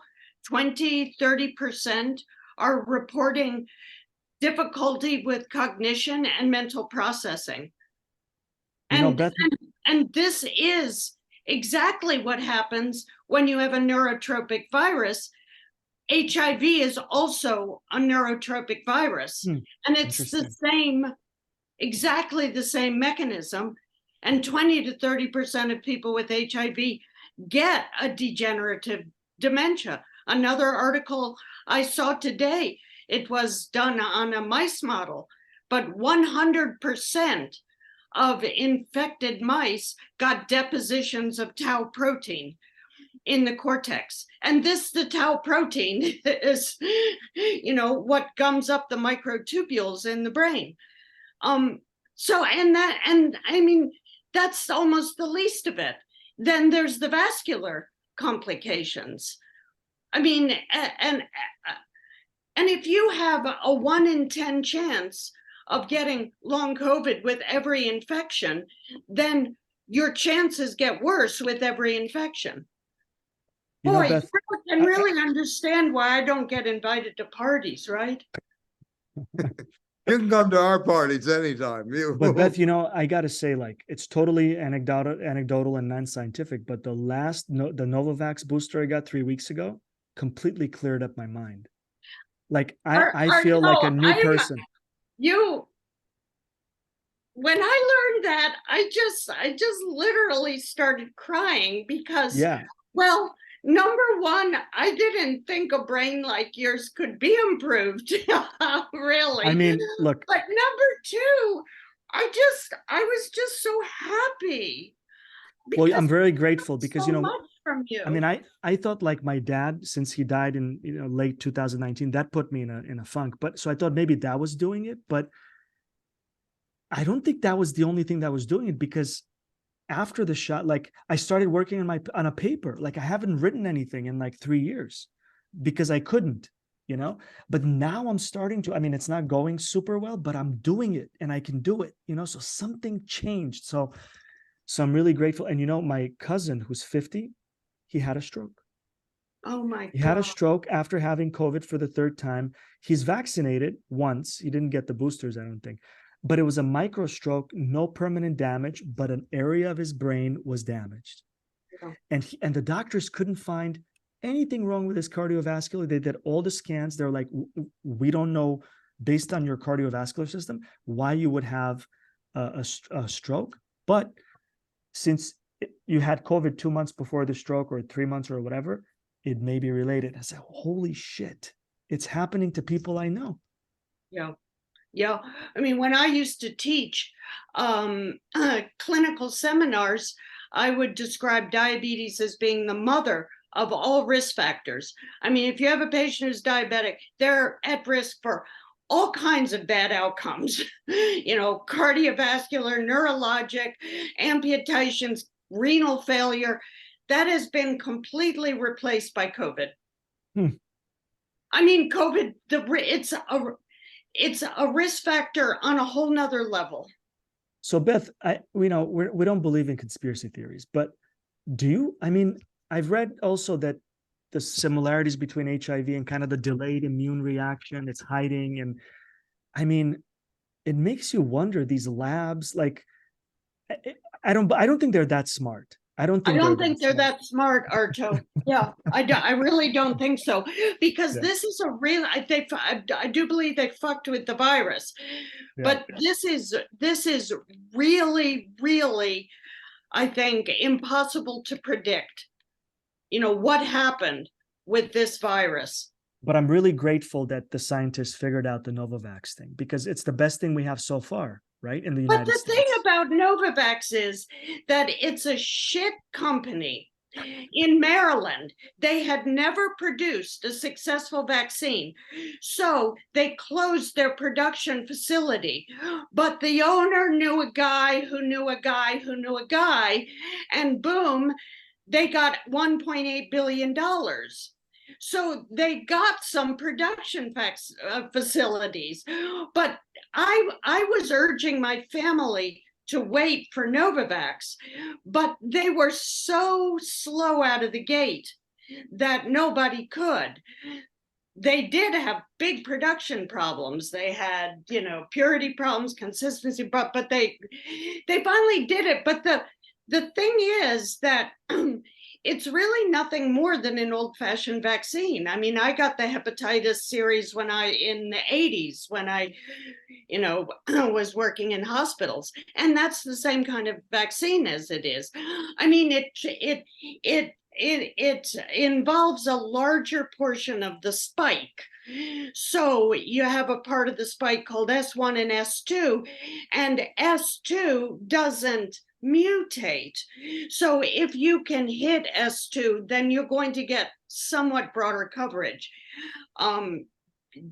That being said, it's not anything that's going to save us from this virus, because you can get the Novavax and still go out and get infected. Yeah. See, Anyway. Michael, how much we don't know when we don't keep up with the science. I mean, it's so good to like No, get it's the great. scientific point on this, Absolutely. I wake up and read preprints. That's what I do. I'm so glad that you do. But it's purely selfish. I do it for my family. Of course. I'm trying to fucking keep them alive.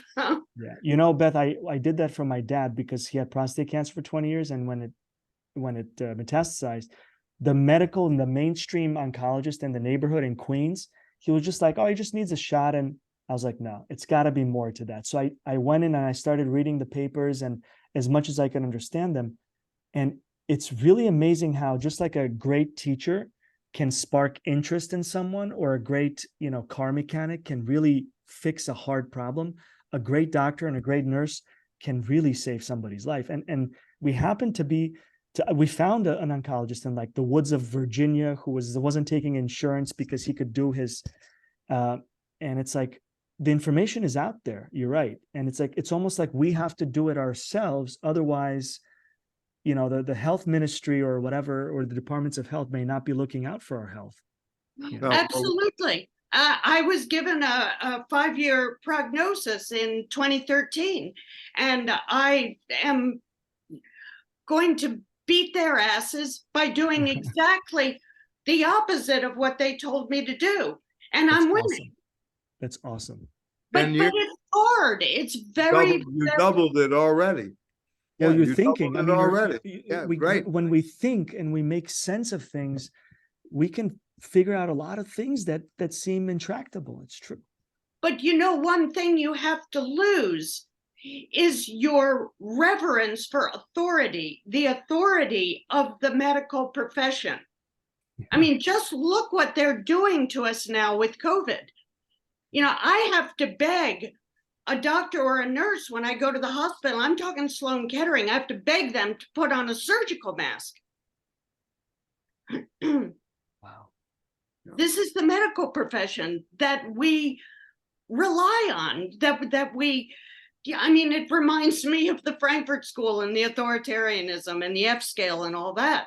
I mean, even smart people like, well, intellectuals, they still idolize these people who are nothing more than class servants themselves. Of course. Yeah. And all they do is memorize. They don't think.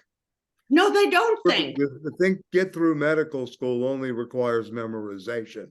Exactly. That's really what it does. It's a synthetic activity of just memorization. There's no creativity, no innovation, no questioning that really goes on. There are very few doctors that question anything. They're all careful because they're now trained by lawyers, right? In the medical schools, they have to take classes in insurance and, you know, all the business end of it. But other than that, they have no critical capacity at all. None. You know, it's interesting. Sure. This doctor, he unfortunately developed Parkinson's, and that's why he retired. His name was Charles Myers, University of Pennsylvania, and he was a pharmacologist and an oncologist. Just to show this example of thinkers in the medical profession, he was like a medical philosopher, and he told me something I'll never forget about my dad. He said, you know, when you fight cancer, he said, his view was, he said that you have to hit the prostate cancer with multiple drugs that attack the cancer in different ways in order to stay ahead of its mutation rate while killing it, and thus in easing the immune system's burden, you know? And it's like, nobody ever told us these. How would we know this if we're not professionals, medical professionals? And I was like, that makes sense. So, you know, it makes sense. And what he started doing with prostate cancer that was totally unapproved by insurance companies and whatever, now is slowly starting to become the practice, the standard of care in prostate cancer for men, is that they're never treating an aggressive prostate cancer with just one agent, like the best places. They just hit it with 2 or 3 different, if the person can tolerate, and then it really stuns the cancers into space. You know, it gives you a better outcome. You know, you can live your life in many cases with long-term. And he said, there's no such thing as permanent cure. He said, think of in terms of, and he had these phrases like long-term durable remission or arresting disease, and all these terms that nobody ever told us anything about, you know? And it's like, we're like, wow, I'm like, you're like Plato. So I made the Plato thing, and he smiled. He said, oh, I really like Plato's Republic, where he talks about what is a good doctor, and a good doctor serves the patient, serves the weak, you know, place it. Like, he really knew, he'd read Plato, of course, you know. And it's like, where are these people? Well, these people are in the woods, not taking insurance in order to be able to freely treat their patients in the way they ethically can treat. But of course, who can afford? We have to pay a lot of money to see this person, and you know, it's just unbelievable, you know.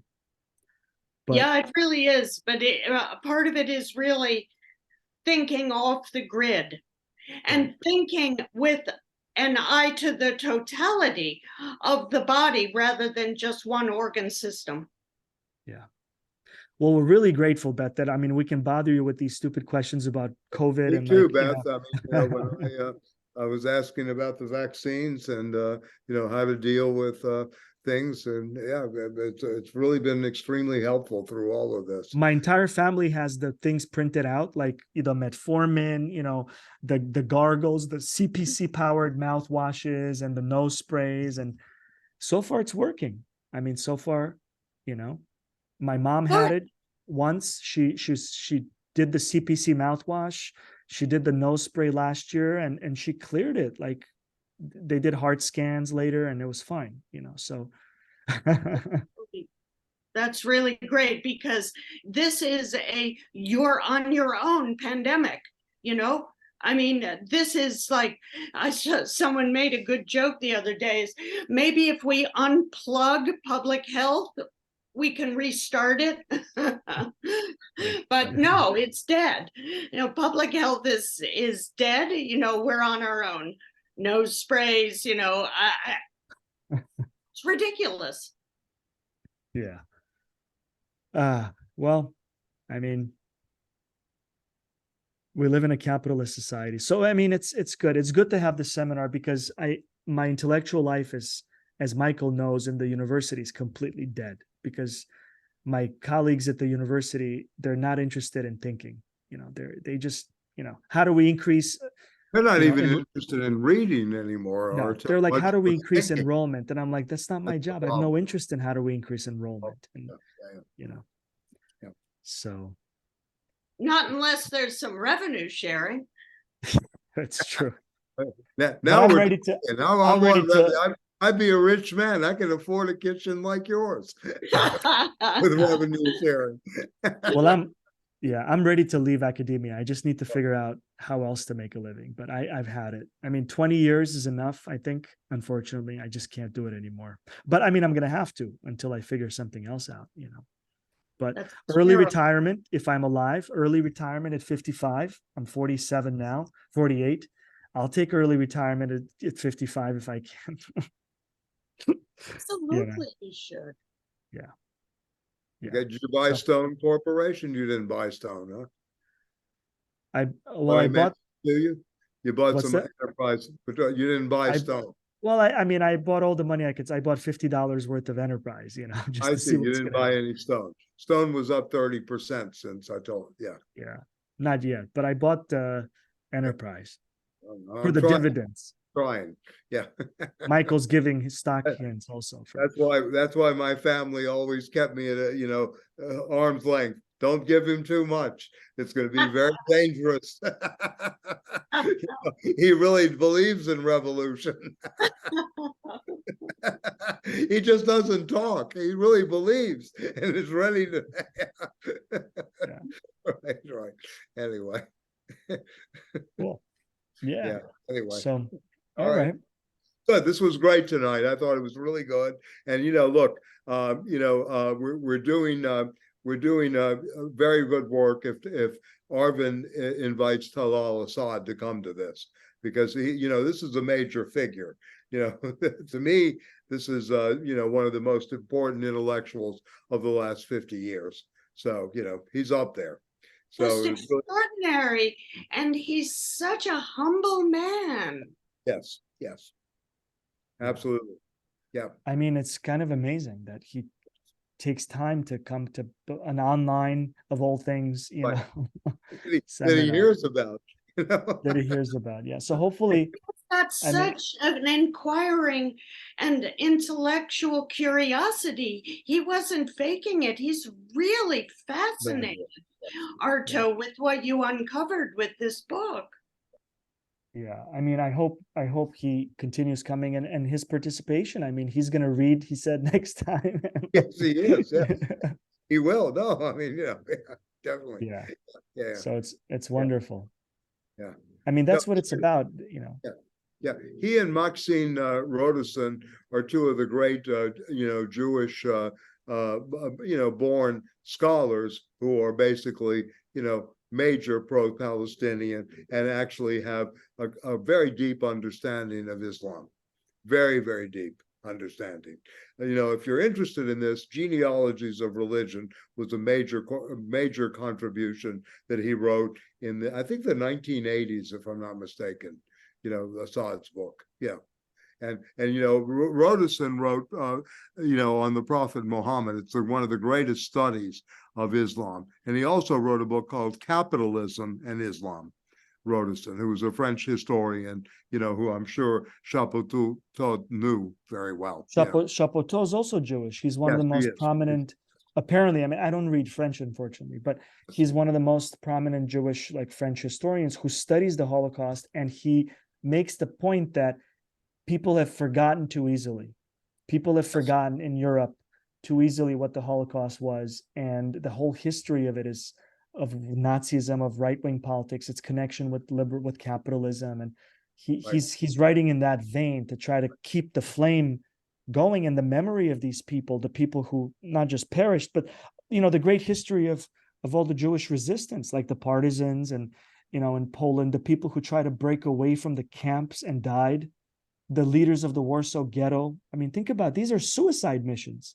These Yeah. are these are suicide missions that people undertook at a second's notice, because they had dignity. They didn't want to die on their knees. And it's a great history which is now tarnished by what's happening in Gaza. So It's tarnished. tarnished. It's a But great history. those monkeys showing up with yellow stars at the UN, just horrible. How dare But they? Arto, the story of the carousel outside the Warsaw Ghetto, and putting that together with this peace rave outside the Gaza ghetto, that just really hit me, because it really is the same. Yeah, when you published that, I mean, in the list, that was hard. Like, yeah, I was reading that, and it is. Yeah, It I is was the same. expecting Rannis to hit the ceiling with that, but he must have missed it. You have to learn the technique, Beth. I just read you, and then I don't go into the follow-up. I Yeah. just make the links. Yeah, and I love your Then I'll read polemics. Arto's comments against these people. And I love your occasionally polemics yours on the against listserv though, these people. Yeah. because they're so like on the point, and it must be infuriating for those people. It must drive them off the wall, and as it should. The survivor, the Holocaust survivor. Well, if you're the Holocaust survivor, you shouldn't have politics like that. That's what I want to tell them. Exactly. You shouldn't be defending the Nazis in Ukraine. You should be Exactly. horrified that these people are publicly proclaiming their heroes, instead of, being in jail or something. And they're supported and coddled by Israel, the Ukrainian Nazis. Which is don't you think that's a very dangerous game for Israel too? I mean, this is a dangerous game they're playing now. Well, these people, I mean, this is not, the original intention of the Zionist project. No. These people are so far away from that. Not that I agree with the 48 project, but at least those people had some dignity and some vision, and a notion of a socialist government. This was on the table in the beginning, right? In a sense. And people don't realize even that the kibbutz was a socialist form of property. People don't know that. Absolutely. Today. Yeah. Yeah. It makes me crazy to hear them call those militarized settlements kibbutzes. Right. I mean, that's outrageous. They're just in lieu of military bases. I mean, literally, I didn't want to People. say it. I didn't want to say it in the recording, obviously, but literally the Nazi plan for the occupation of and the resettlement of the Soviet Union is literally the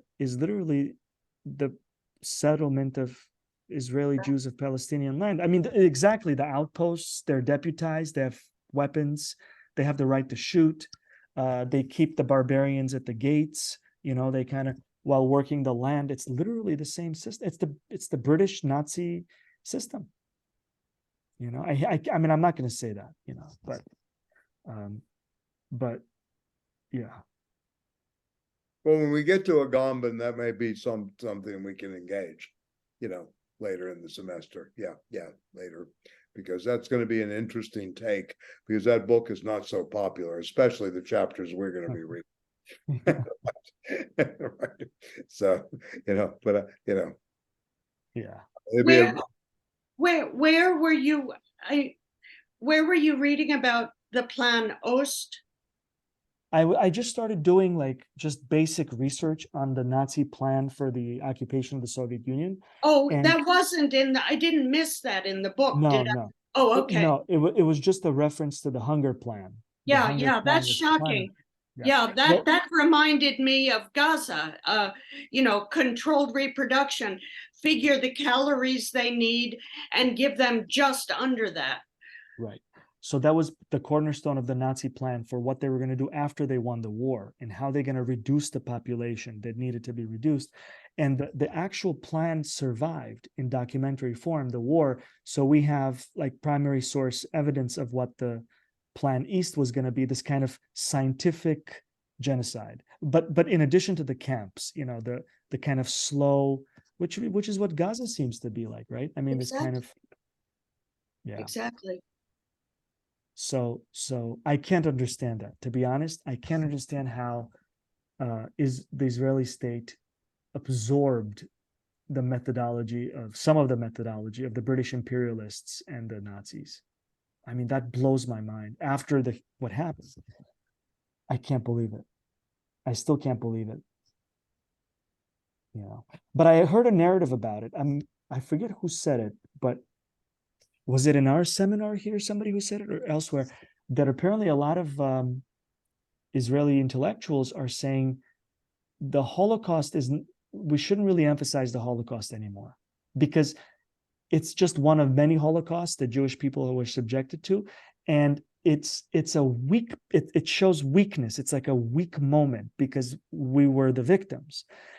And we don't want to emphasize that. We want to emphasize this kind of strong, vigorous people, but they don't understand that that was some of the strongest high point of the people, you know, the resistance to the Holocaust, right? That it takes a lot more guts to, what was the definition of a hero? The definition of a hero is somebody who struggles against impossible odds. It's not, you know, a firefighter is not a hero who goes and takes out a person out of a burning building, because a firefighter, that's just, they train for that. I mean, they're brave people, you know, it's a noble profession. But a hero is somebody who does something with a great harm to themselves that they could not have prepared for, but they did it because of the conviction of their thoughts and their code of conduct and etc. Like, you try to escape from the camps because you'd rather be shot in the back than to be tortured to death, you know. And these people don't understand that the resistance of Jews in the Holocaust was the highest moment, you know. But I mean, I grew up listening to these stories, so I can never forget them, and I will never stop talking about them, because, you know, that we learned about this stuff, and it was part of the education. Like, we learned about Babi Yar. We learned exactly the number of people who were killed and why they were killed and how they were killed. And, you know, and my grandmother was in Odessa during the occupation. My grandfather was drafted, but she told me, like, she said she would, because my family was mixed. We had Jews, we had Russians, Ukrainians, Armenians, everybody, you know. And she said one time, her friend who was Jewish said, listen, can you pick up my girl? You know, she was 5 or 6, because I hear rumors that they're going to come and there's a quota. People knew, but they weren't sure that there was a genocide going on, but they knew, they heard something. So she said, my grandmother said, when do you want me to pick up your girl and hide her? And she said, well, why don't you come at 6 p.m.? You know, I'll be ready by then. I'll have something. And she went and they were gone. They were picked up. And my grandmother never lived that. I mean, she never forgot that. And she talked about it all the time, you know, and it's like, so it's like, you can't forgive this stuff. You can't forgive these people, and you can't, like, forget it. But here I am, I live in America, and, you know, I work in America. I mean, I'm in Bulgaria now, where similar movements are happening too, like forgetting that Bulgaria sided with the Nazis in the beginning of World War II, and Bulgaria saved its Jews, but that's not actually true, because Bulgaria allowed the Jews from Macedonia, which was part of Bulgaria and whatever, and Greece, to be sent to the death camps. So there's like a dirty secret underneath the popular story. But in America, like, every time, like when I get back in January, it's like none of my friends, like Bree, you know, Bree's Jewish on one side of the family too. My wife and her Jewish aunt and uncle, who are highly educated lawyers in Philadelphia, American Jews, you know, born in the United States. They know nothing about the history of the Holocaust. Wow. I mean, they know major details, you know, that it happened and whatever, but they don't know about Babi Yar. They don't know about, you know, the events and the ideas behind it. It's like, how can you not know about this stuff? You should, and that's why they're not outraged about Ukraine. They kind of support Ukraine or whatever against the Russians. And I'm like, you don't have to support the Russians to, like, wish that the Ukrainian state be destroyed, because these are Nazis, you know, but they don't know the history. So what I say to them doesn't make any sense, you know, and their daughters don't know anything about Meyerhold and, like, you know, the Yiddish theater in Odessa and, like, all that culture and all these great figures who lived in the Soviet Union, because the Soviet Union was supposedly anti-Semitic. I'm like, the Soviet Union was not anti-Semitic. Yeah. So our there was anti-Semitism losing a in the little bit Soviet after Union, the class. just like there was racism against other, etc. But there was not an anti-Semitic state. I mean, you have to be crazy to say that.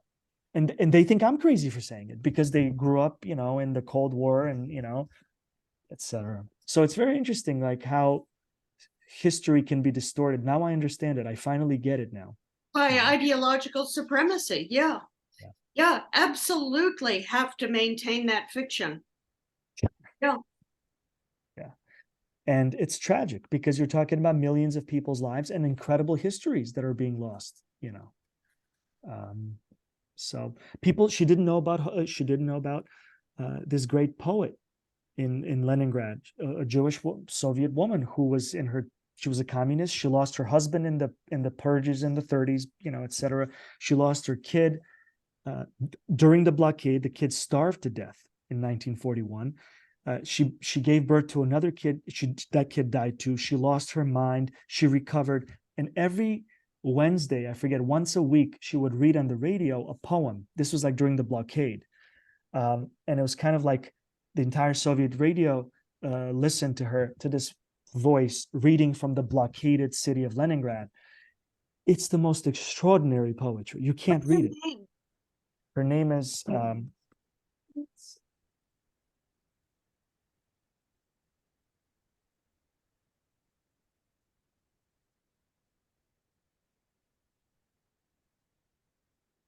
I have it in Russian. It's Olga.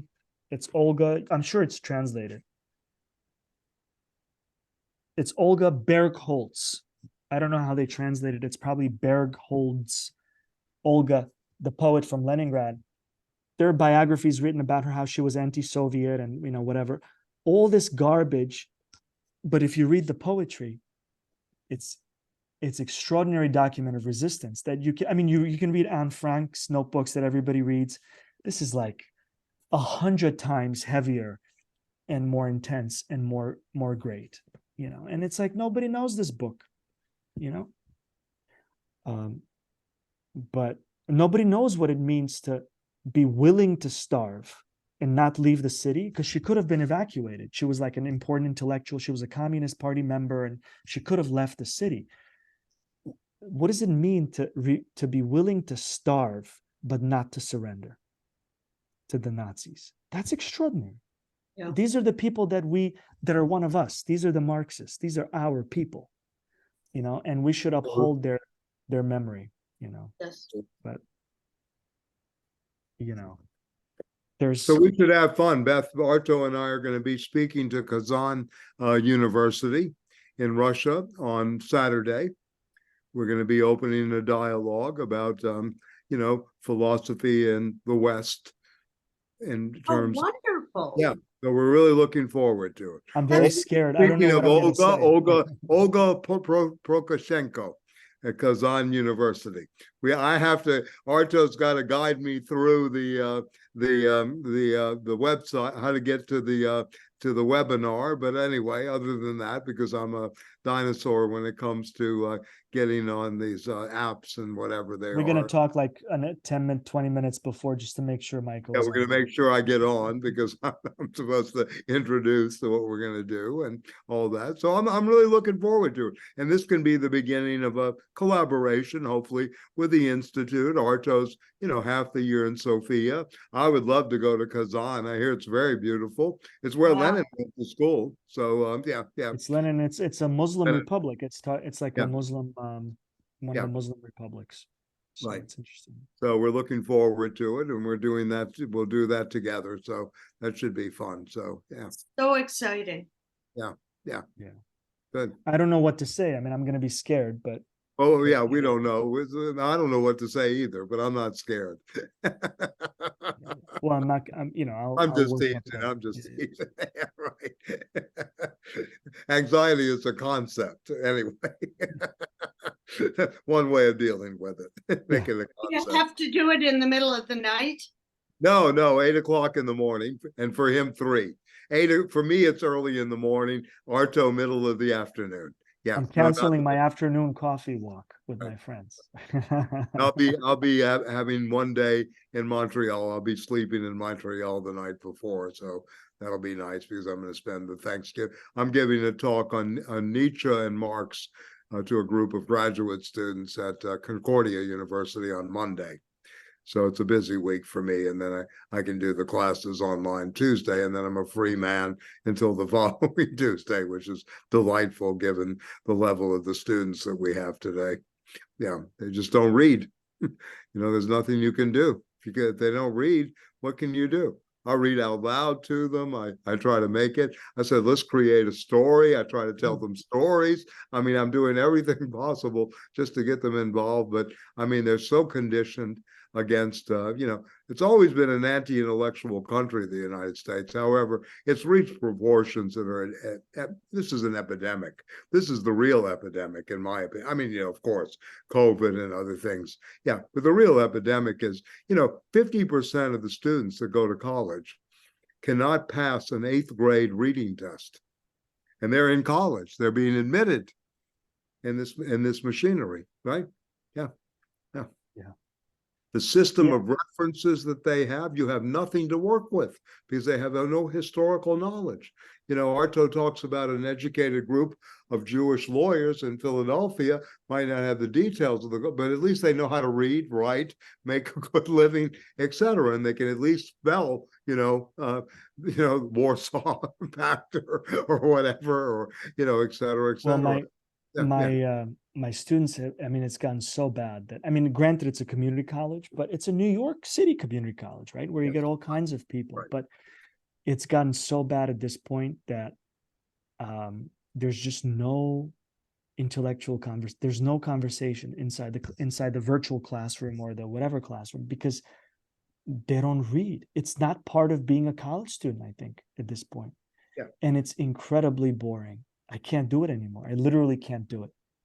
Yeah. But part of it is that young people's attention spans have been destroyed. They really have. It's very, very hard for them to focus for more than about 300 characters, and I mean literally that's the attention span, and I think that's a large part of it. Yeah, it's I don't think that's all of it, but you're right. Well, then you have to ask, where's your politics in all this? Because, I have some very good students at Brooklyn College. I'll get a good audience of graduate students in philosophy, but they'll be technically reproduced. They're good at maybe, citing something here or there, but in terms of their actual thinking capacity, not there at all. It's a very much of a decline in that regard too, even for the people that read. They can't read analogically. They can't read from the margins. They can't read really a lot between the lines. It's very, very, very, very strange, what's happened. And that's the fault of the previous generation of educators in some ways too. And the generation of, the mass production of PhDs as well, that has contributed to this, as well as social media, TikTok, whatever all these things are, Meta, right? Everything is meta today. Yeah. And also there's no wonderment. There's no curiosity. Shit, I'm in college with peers. When you talk to my peers, they don't talk to each other. Yeah. They're just completely or it's very trivial, like, hey, what is the homework for tomorrow? But there's no, and I've seen this over the last 20 years at CUNY and City of, there's something horrible happening in society. It's really breaking. It literally is. Maybe it was always like this, you guys are older. No, I think it's so much worse. Right. Early in one of your lectures to this class, you said something extraordinary about how important the sense of wonder is to being human. And I saw an advertisement for an Apple product, some kind of bullshit digital product. And it was being sold on the basis of awaken your sense of wonder with this new digital product. And I just went right back to what you had said. And I thought, my God, that's wrong on so many levels. Yeah. That is not what should awaken our sense of wonder as human beings. Yeah, we have to make sense of this, and we have to confront this. And I don't know how. I mean, what kind of a political mobilization? Maybe we'll live through it, we'll see it, but some kind of a political mobilization to sweep this nonsense away, this mediocrity that we live Yes. under. Yeah. You know, there's And this. the mediocre leaders we have, so-called leaders. I mean, look, I mean, just compare someone like Lavrov to, Blinken and Nod, Yeah, or even the other day I watched like a Nixon interview, like after he fell from power, and it's like there's no comparison with these idiots in the White House. I mean, it's a completely different level. Even like a sense of politeness to the journalist, the certain weight with which Nixon carries himself as a former president, for example, it's completely different from Biden or Obama or George W. Bush or whatever. It's a completely different level, Yeah. So so Stiegler is right. It is a generalized proletarianization that we're living under. It's Yes, a total everything. degeneration. Got it. Yeah, That's yeah. what capitalism has brought, Yeah. Yeah. So I don't know. So as usual, a lot of work to be done. Yeah. Right. Yeah. As usual. Yeah. Yeah. So, but I mean, I think this is going well. We need to get a hold of the actual videos so that we can start transcribing it and build this into a good book, if you will, or at least into a series of lectures that we put out there as a published version, because this is what the Institute should be doing. This is what, as you were mentioning today, Council on Foreign Affairs, of course, the Hoover Institution, the Rand Corporation. These are think tanks, and the left has nothing like this. They have a few good people, shows out there, right?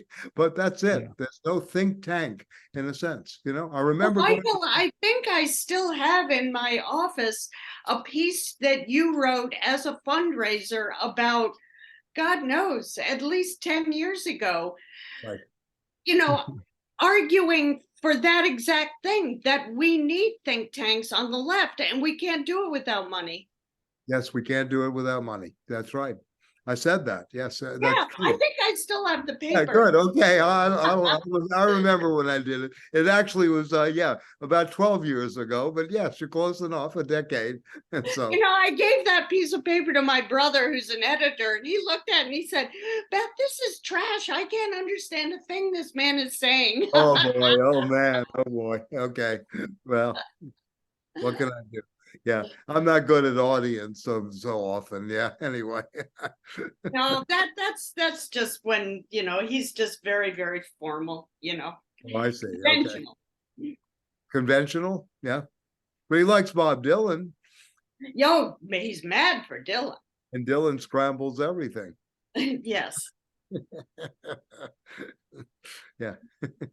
That's Dylan's cool. one of the great code breakers of our time. Yes. Yeah. Yeah, indeed. Okay. And he insists on listening to Dylan on those old-fashioned analog records. Oh, that's He wonderful. does. He has the vinyl. Yeah. Okay. Good. They're the best. Yeah, that's wonderful. I'm trying to do the same. I'm trying to listen to music that I like almost exclusively, as much as I can, on physical media, like a record or a cassette even, or a CD. And it totally changes your perception of music, because you experience the album as an artistic statement from beginning to end. You don't just hear like a song and then the software flips to another artist. And so it's cool. Yeah. Spotify. Yeah. You never get that with like a media service. Yeah.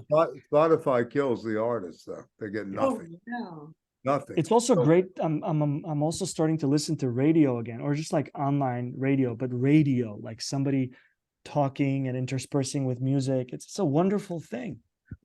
I mean, if you can find a good radio station. No, that's the point. Yeah. As Brecht used to say, not only the bourgeoisie have nothing to say, you have a group of people out there not ready to receive either. He was very. So he was even more hardline than Pasolini. Yeah, exactly. Cool.